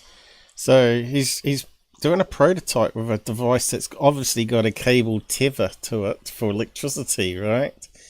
Because he's talking about a generator in the room. I don't think Cooper ever believed that was going to work, you know. No, because you're going to have to you have to add that generator that's creating the high voltage for the fan to be actually on the device to lift that up as well. Now, if it doesn't lift up the weight of the generator, then it's pointless because it's never ever going to get off the ground unless you have flying saucers that have high voltage cables going to it everywhere, and that's just not going to work. That's what Tesla was trying to work on. He was trying to work on that radiant energy idea of free energy, that you could just he could beam it into the atmosphere and you can then tap it back from the atmosphere without having the cable, because he knew that you could do a lot of things with high voltage, and so did Towson Brown, right? Yeah. I think Gordon was a wee bit naive rather than a scam artist myself, and he actually believed in the stuff like Brandon Fugal did with the free energy device that he got conned on. And they're using a billionaire's name to get more investors. Likewise with Gordon, and they're using his fame to get investors and more money to fund basically the research into it or whatever, you know. I don't think he's such a bad person. Now I'm reading all this again. I think, and of course, he may have been fed disinformation on the UFO stuff too, and believed it, right? Yeah. So I think he was a wee bit gullible. Yeah. Well, this was time of writing it. I think it said 1997, didn't it? Well, Cooper's book didn't come out until 2000. And Cooper passed away in 2004. So we had plenty of time to respond to these type of accusations, didn't he? Yeah, but his medical condition had dropped off by then, hasn't it, too? Yeah, I would say so. Yeah. That last documentary done, it was... Cooper's Treasure. No, I'll show you it. Yeah. We'll just finish off the article anyway. We're getting down the bottom. Yeah. Carry on with that. Eyes to what a vehicle of this configuration would do, specifically, the tremendous lift that could be developed from the saucer shape. Boy, I thought, we've been going the wrong way all these years with winged aircraft. Page 266, I've never forgotten what I saw in Wendell Welling's barn. The story was the sensation of the UFO internet after the book came out, and its implications were obvious. Wrote one blogger, it's too bad some .com millionaire in the States isn't interested in this stuff. Apparently there's a barn full of made in the USA, functioning prototype flying saucers just sitting there waiting to take someone and us to the next level. Not as sickly. Steve Ballmer or those Google guys could probably finance the effort out of couch change. It would just need somebody else's money. Curious to track down what had become of this invention, with a few lucky breaks I tracked down Welling's daughter Gloria. Well, when you think about it, the flying cars they have got, Google's got a flying car that they were testing out in Nelson, and it was flying some customers to the airport and back to their house in short distances and it would recharge the batteries per next flight, so it always had a full charge. So again, that's where they got the energy density, the weight down, but can provide enough energy to power the fans that lift up the craft, right? So this is where this idea is actually developed into flying cars, and they do exist out there. But this one here has got a cable attached, and there's no way that would work. Gloria. She was amused by his book's description of the demonstration flight, which she attended, because according to her, it never happened. He was there, all right, and she didn't even think to take photos, sadly, but the model was covered with dust and had no power connection and hadn't flown in years. And it didn't for Cooper. Gordon didn't hold any controls and fly a prototype around a warehouse for 10 minutes. Oh dear. She emailed me in 2015. The dramatic aerial maneuvers that Cooper describes having personally witnessed, she writes, never happened and never could have happened. One small motor was turned on and vibrated on the test stand, that is all. Bless Gordon's heart, she had written, he didn't write down his memories of northern Utah quite soon enough, and got a few facts wrong. So he could have had a memory problem there then. Or he's a scout. Yeah, Paul, I have to be honest. I think the guy deliberately told lies. Yeah, I think you might be right. But I think initially... it's very difficult to be any kinder than that, Yeah, maybe it's just playing the gullibility thing, that he actually believed in it, and he was actually just telling lies. But anyway, people can make up their own minds. We've presented what we can here today, it's a bit of a shame, really. I thought he was actually one of the better astronauts. And Mitchell has his own problems too, and so does Buzz Aldrin. Good God, yeah. Well, Mitchell got some really weird stuff before his days had passed. Some really weird stuff. Yeah. Well, how about that Boyd Bushman guy? How he come up with all that crap with all those fake photographs and renderings and Kmart alien dog? Oh, the Walmart alien. Well, imagine having a career like that and then letting it all down with a crackpot story such as that. Yeah. Yeah, I suppose people would believe him without a video because he was meant to be a trusted astronaut guy. This is the problem. Maybe. Yeah, he was in a position where people looked up to him, and people invested in him, didn't they? As we've just seen. It's an awful shame. But I'll tell you who he reminds me of a little bit is Corso. Yeah. Mm. Because reading Leap of Faith, even his space stories sounded a little bit sci-fi to me, Yeah. But that's the guy that made up claims about fiber optics from UFOs and transistor and silicon chips and all that sort of stuff. God, yeah, I mean, I can see why he done it. He done it as a legacy to his family, really, because Corso knew he wouldn't see much of the money. He knew he was on kind of borrowed time by the time of the publication of that book. Who published the book for him? My God, Bill Burns. That guy believes in unicorns and God knows what. Yep. We'll just finish off the article anyway, but yeah.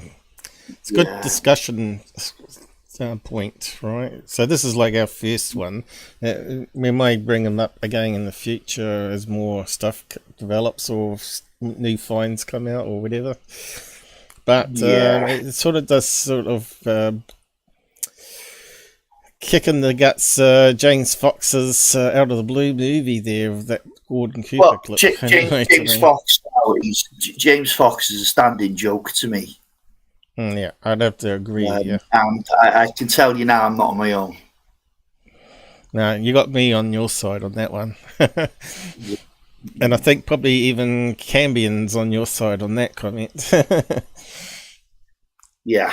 That latest movie was a real in your face how terrible he was. They go out to where a UFO had landed and they didn't even get out basic metal finder or radiation detector or anything like that. EMF even. EMF, Geiger counter. Didn't even go to the house and ask them if they'd seen anything. Yeah. The house was like 50 yards from where the UFO was supposed to have crashed. The military came down to pick up all the pieces, like they wouldn't have noticed. Yeah. We didn't even look. no attempt made to track down the people who lived there, if they were no longer living there. Every chance they were still living there. Just knock on the door and show, well, maybe they did, said something that they didn't like. Yeah, considering he claims to be an investigator, journalist, or movie maker, or whatever. There was serial research done. Yeah. And the way the half the movie was him get the translator to read back what they said instead of editing the movie, so they had a voiceover instead. I thought that was a con job, you know, making the movie twice as long as it should be. And he's got this blonde bird, like a Brazilian supermodel, hanging off his... What the hell did she have to do with anything? She never even said anything, just made him look good. Oh, jeez. Terrible. And that witness to the crash, I didn't believe a word he was saying. No, I didn't believe him either. And of course, they go up that driveway of the other person. Of course, he's going to be peed off. You know, these people suddenly arriving at his doorstep without any warning. And he told him he didn't want to have a meeting. Imagine if he did that to my mother. My mother would be really shouting and bawling, you know, saying, "How dare you come around without letting me know?" But I was done with James Fox before that. You know, the Phenomena film, when he included the testimony of William T. Cooper. I was actually going to... Coleman, you mean Coleman? William T. Coleman, yes. Sorry, yeah, I've actually got that to talk about next time. Unless you want to join me. I've actually got that here queued up. I sent that to you. We did actually cover it. It was it was just after Phenomena came out. So I remember posting my opinions about Coleman on David Beattie's group, and David Beattie had a right go at me. Farmer calls out James Fox's new film and takes a massive dump on it. I says, hold on, I've got a reason for doing that. I sent him this same link and another one. And he looked at it and he ended up putting a like on them. So, like, even David Beattie got sucked in by a stupid Coleman.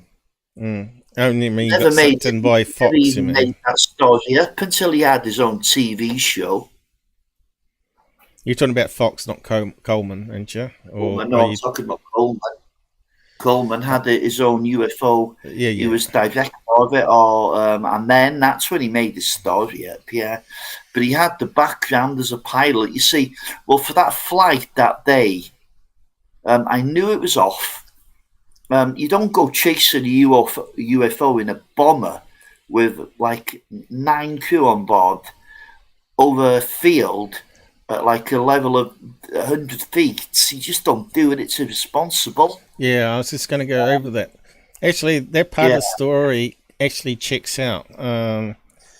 It wasn't a bomber that you're thinking of. It's actually like a special type of bomber they used in Vietnam that actually did fly at treetop.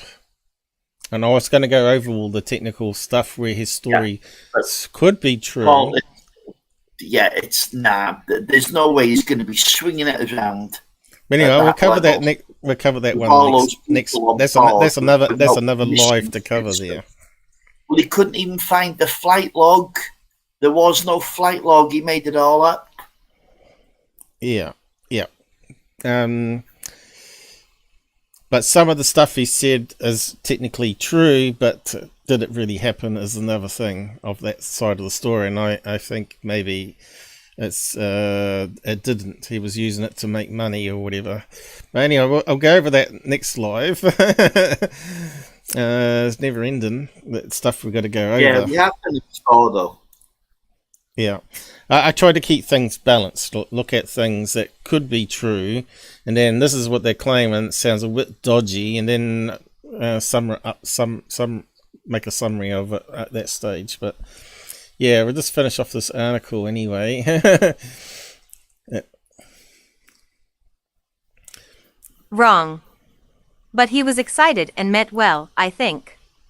So no, the plans were never sold to foreign countries. And no, there's no gold mine of saucers in some northern Utah shed. These sad stories may provide adequate context for assessing the accuracy of the aerospace tales Cooper was telling in those years, and perhaps insights into speculating on his motivation, a subject beyond the scope of this article. James Oberg is a retired Space Shuttle mission control specialist and a widely published author of spaceflight around the world. After leaving NASA, he worked for the U.S. Space Command to write its seminal doctrinal book, Space Power Theory. Following the Columbia shuttle disaster in 2003, he served as a space consultant for NBC News. Well, we got to the end. I thought there was a wee bit more to go. But, Loss of faith. Gordon Cooper's post-NASA. I'll just close that down. Oh, you disappeared. I'm not sure if you're still there or not. Oh, yep. Oh, I need to go to the toilet again. It's been another hour or so, has it? Yeah, there was something else on that article. There's some pictures, I think. Let's just have a quick look. Oh, right, it was these little graphic things they had it in. Right, that's how you can see how the reader took all the text off the page and read out the text without the graphics getting in the way, and the web links. So that little book thing they have does sort of help it out. Alright, there's one of the images. What's this one? Looks like it's too small to read. Convert air into energy. That sounds like a scam, doesn't it? Oh my god. So that was the ad. What else we got? Anything else?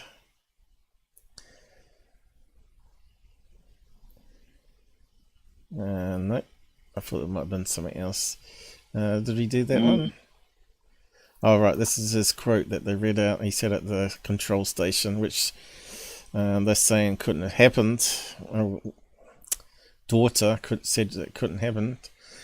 You know, it's like all these inventors. They start on stuff in their big garage or warehouse, and they never ever get it off the ground. It ended up being another project that never worked and has a tarp thrown over it. It's funny. It's in Utah as well. Who was the guy that conned Brandon Fugal? It wasn't the same guy, was it? What they call it, the spinning gyro thing. You heard about the Brandon Fugal thing? There was meant to be a fairly good little documentary on that on Fugal. I can't say I have. Yeah, I think maybe you can even search on that. Fugal free energy device.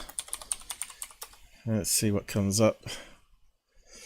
Brandon Fugal, owner of the mysterious Skinwalker Ranch. No, not that one.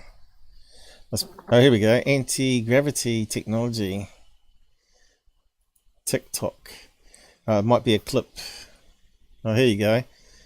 So I'm not sure where the full video documentary is.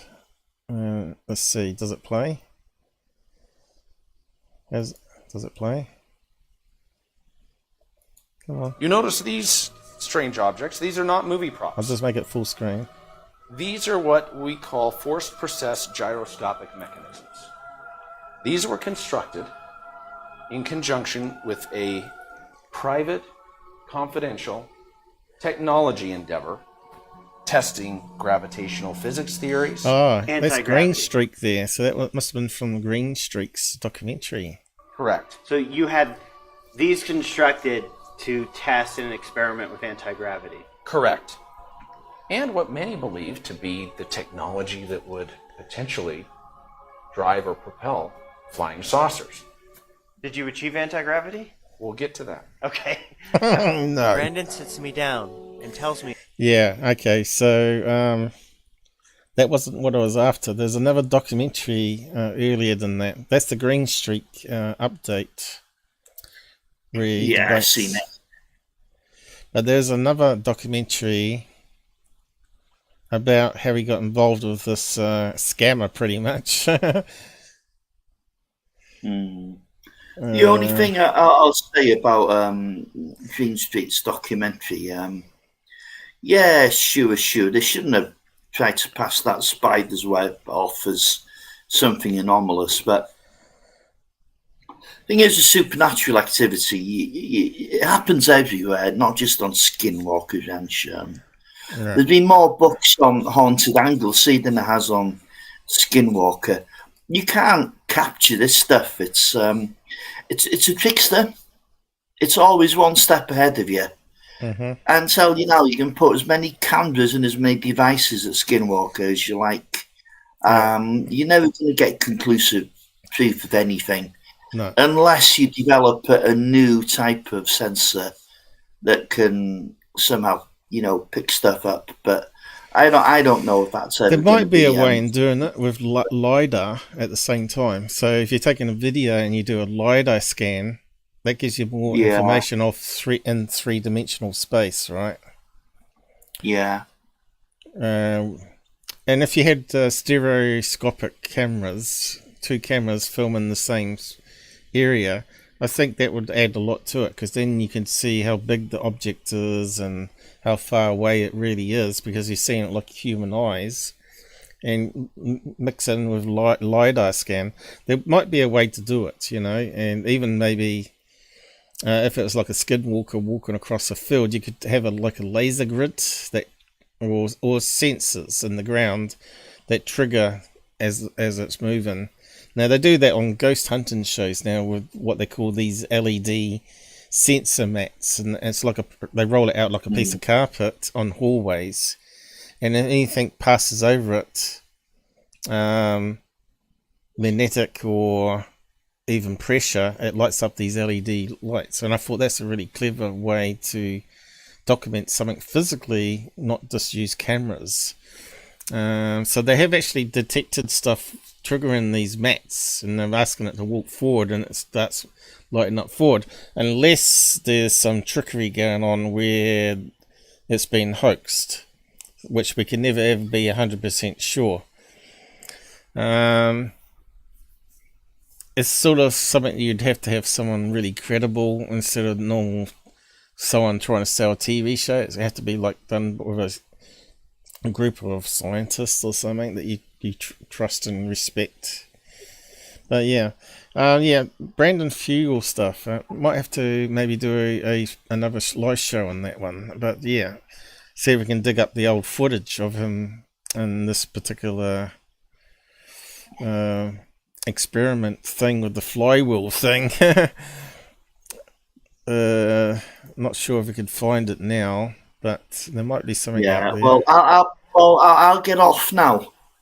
I'm going to wrap up now. I'm going to wrap up now anyway. But yeah, okay then. Yeah. The comments down here though on this particular episode was what I was going to round up on. Wow, I never had read any of this about Cooper before. No, none of us have. Sounds like he was a scam artist. Yeah, it's possible that he was a scam artist, or very gullible, or mental problem. Was Cooper the product of a leak in NASA's selection system? Gordon Cooper, I met Gordon Cooper twice. He had some time at Beechcraft Bonanza. He had it well in the early 90s, because one of the times I met him, when we both spoke at the Bonanza Association meeting on safety. Bonanza at the time had been having a serious issue with in high level non-aviation professional here, in brackets, killer. So what is Bonanza? Is it like an aircraft safety thing? Is it? Bonanza Association had had together some safety meetings at the national and regional conventions to try and stem that. So what's he trying to say here? It has quite a lot of reading again. I didn't think it was going to be that much. He was pleasant to talk to, had some interesting recollections of both his Mercury and Gemini flights, and he seemed to still grasp orbital mechanics. He was particularly interested in the REP, that he had flown on GV. Gemini vehicle, was it? Memory of that seemed quite good. What he didn't recall was our first meeting. Dad, Mum and I flew down to Spaceland Airport in '69 to be part of the awards. Yeah, but would he remember that? You know, there's lots of things I don't remember exactly, but I don't know. I don't think that really puts him in doubt. I recall the trip for other reasons, including the science fair. Poor devil sounds like he was mentally ill. What being described here sounds awfully like the mania end of bipolar. Bipolar? Yeah, that's what he's saying. Yeah, bipolar's a little bit on that's depression, isn't it? So where you go high on happy and also go really down and sad. Yeah. But he's saying I've never heard of this term, mania end of bipolar, so I'm not sure what it means by that. No, I don't know, but I dated a girl with bipolar, and my God, she could turn on a dime. Yeah, I had a friend like that too, and in the end we decided to stay apart. Yeah, they can be extremely happy and all that, but then they can turn, like you said, turn on a dime and be really nasty as well. I deleted the timer on my DVR of Cooper's Treasure.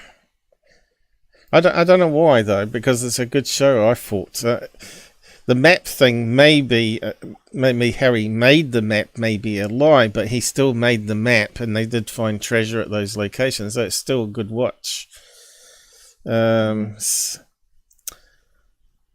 your father, the ancient bit of wisdom. What's he talking about there? Although Gordo was an awesome astronaut, he always had the issues ever since that meeting on Merv Griffin's show. The greedy gold fever demons took hold. Then in the 70s he got the chip like all the others in the treasure diving community gets the better than their altitude. That's when I lost my caring for him. So he got gold fever for treasure hunting is what he's saying there, I think. However, I think that he helped get the other astronauts used to the idea of prolonged space-time. What the hell is he talking about there? Although the treasure salvage community is a different story, though, ever since...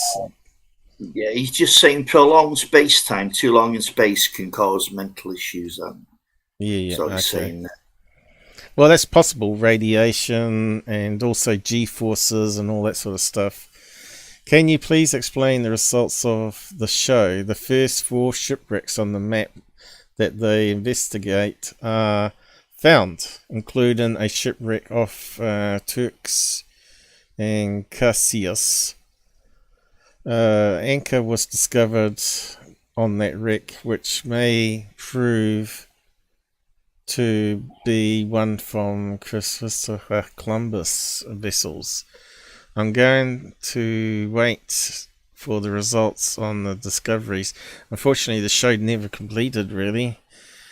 Cooper's Okay. map is just a swindle, but please continue to trash the man's name. So, why is it so hard for people to consider that he may not have been crazy? Dr. Greer. This guy's a Dr. Greer fan. The Disclosure Project took it up. Hundreds of first-hand interviews. With pilots and ranking officials that these on the existence of UFOs. I mean, that's true enough. But Stephen Greer? Yeah. What year was that? Hold on, 370. Oh no, he was already a charlatan by then. Yeah. I mean, Greer's only good work came in the 90s. After that, he just progressively got turned into more. He's like a cult leader these days. Yeah, I don't understand Stephen Greer. He's obviously a scam promoter. You know, those light bands was a total scam, and the flares being dropped and him bullshitting at those events. He was definitely on the money take.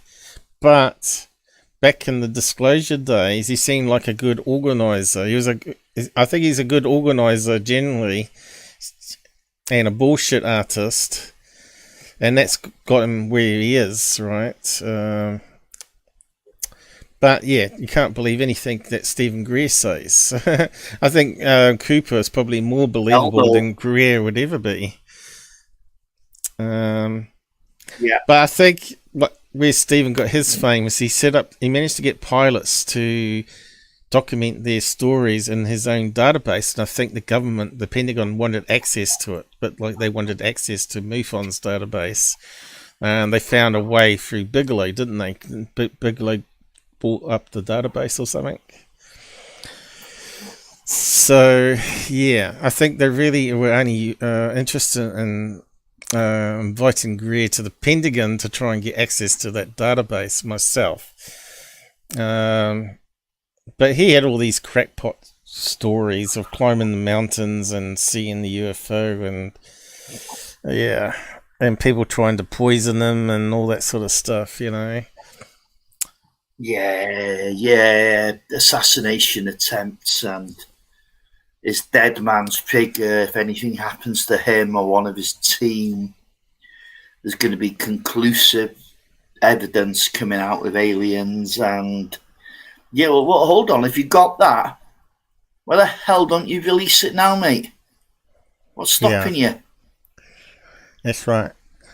And if you can communicate to aliens, then you should be able to at least get them to come down and let you take a picture, a selfie with them or something, you know. But anyway, someone here saying, as a narrative of Cooper's hometown, native, I mean, Shawnee, Oklahoma, went to the same grade store as he did, although later, and even knew the man who taught him to fly. I can speak with some authority of who he was. I will begin by saying what's this? I'll begin by saying we were distressed to see the reality show supposedly based on his maps. We were obviously thrilled when he was named one of the original 7, gave our little town a real boost. We knew him, his parents, even his grandmother. After his selection, he and his wife and daughters came back for a parade, and we kids got to shake his hand. Then his 2 times in space were exciting, and he came back for another parade in front of thousands. Then was more or less fired from NASA, didn't fit into the program anymore, and frankly he didn't know what to do with himself. He was an only child. His father was a judge. So you think he'd be an honest guy in that case then. And he didn't prepare himself to be anything but a pilot.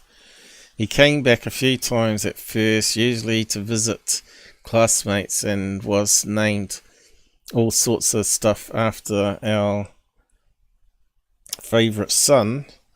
Some years later, after the few failed business ventures, which in most cases he was taken advantage of, that's what I was saying, because of his celebrity status, the new local Vo-Tech school was named for, and he was flown into to attend a baguette. How do you say that word? That's a French word. He was so drunk he wasn't called on to make a speech. Oh dear. Some of his close friends sadly reported several of his attempts to start companies, but admitted he wasn't very reliable. Nobody ever said he was a crook, but easily taken advantage of. Yeah, that's what I was saying. And didn't have any business sense. Oh my god. Weatherfoot okay, but never even got responses from Cooper. So what's that about? Did I miss something there? Right. Admitted he wasn't reliable. Nobody ever told he was a crook, but easily taken advantage of. Everybody around here knew to trust him as he was... Knew not to trust him. Okay. Knew not to trust him as he was drinking heavily. He split from his wife of 30 years. Okay, that's going to bust a man up a bit too, isn't it? Many had hoped he would help with a museum with NASA articles like the one Tom Stafford was setting up in Weatherfoot okay, but never even got responses from Cooper. Think he wasn't really welcome there anymore, especially after his book came out about aliens. Occasionally there's a push. So it sounds like he might have written the alien book for a cash grab there, doesn't it? Well, it's not, let me tell you now, it's not really an alien book. It's kind of billed as one, but it's filled with a lot of Cooper's space stories, so... And yeah, as I said earlier in the piece, when you look at his UFO stories, there's no footmarks. Footnotes, sorry, not footmarks. Good God, not... Yeah, there's no footnotes. There's nothing you can do to research what Cooper's saying. It's purely anecdotal. No names, no dates. Well, there's approximate dates a lot of the time. Yeah. But no, there's just nothing to run with. Yeah. He wasn't business smart, as one classmate said some years ago while sitting in the coffee shop. Maybe something happened to him out there in space. He seemed an all-right guy in high school, little spilt but nice enough guy. Incidentally, Cooper would be 10 years old now, and one has to wonder how his author of the TV show, I must have just misread that somehow, have I? Cooper would be 90 years old. Okay, I read that as 10, did I? And one has to wonder how this author of the TV show and even his dad would have been friends with the old astronaut. Okay, so when was that? Doesn't say a year, does it? 331 weeks ago. So, yeah. So there's a few more comments there, but you can read the article. Did I post up the article? I don't think I did, but we'll post it up the side. You can go and read the other comments there if you want to. Mm-hmm. Sounds like he deteriorated as he got older in life, right? So that's fair enough. I certainly think so, but at the same time, you know, I have to say personally that he was inclined to tell tall tales. Yeah. So he wasn't a good businessman. He liked to tell stories. No. He got into the drink, and his life fell apart with the wife. He probably got depressed. They're talking about bipolar there. So yeah, sounds like there's a famous man that sort of fell down on his luck and never really made it through life, and grifted a wee bit, doesn't he? Sound like he grifted from these people taking advantage of him, trying to make a living. But he could have done so much better in life, right, with his reputation, right? He could have maybe got a bank to fund him a small airfield where he took people up in planes and taught them how to fly. If he just did that for a living, he got enough funding. Yeah. Of course, if he'd started something like that, it's hard to see how it could go wrong. Yeah. But maybe he wanted to make money really quickly. I don't know. And the Nicap article, we'll just repost that one too. Cooper Edwards Air Force Base. The truth. There you go. Oh, well, we can wrap up there now, thing. Yeah, please, yeah. Yeah. And William T. Coleman, I'll see if I can cover that next live show. And it's up to you whether you want to join us on that one or not. I'll be back in a couple of weeks or whatever anyway. Like, I'm sure I'll have something. We can cover it together if you want to or not. Yeah, I can do. Well, I can just leave that on that tab forever. Anyway, there's always stuff to talk about in this field. I'll say goodnight and drop you off now, and I'll wrap up the end credits. Okay, good night. Okay. And, I'll just say goodnight there on Pilled. And I'll just close that down. Yeah. And yes, thanks for joining us, and Shogun and all that. And hitting a like on the episode helps, and comments after the show on the episode would be great. And I'll just go off the end credits here.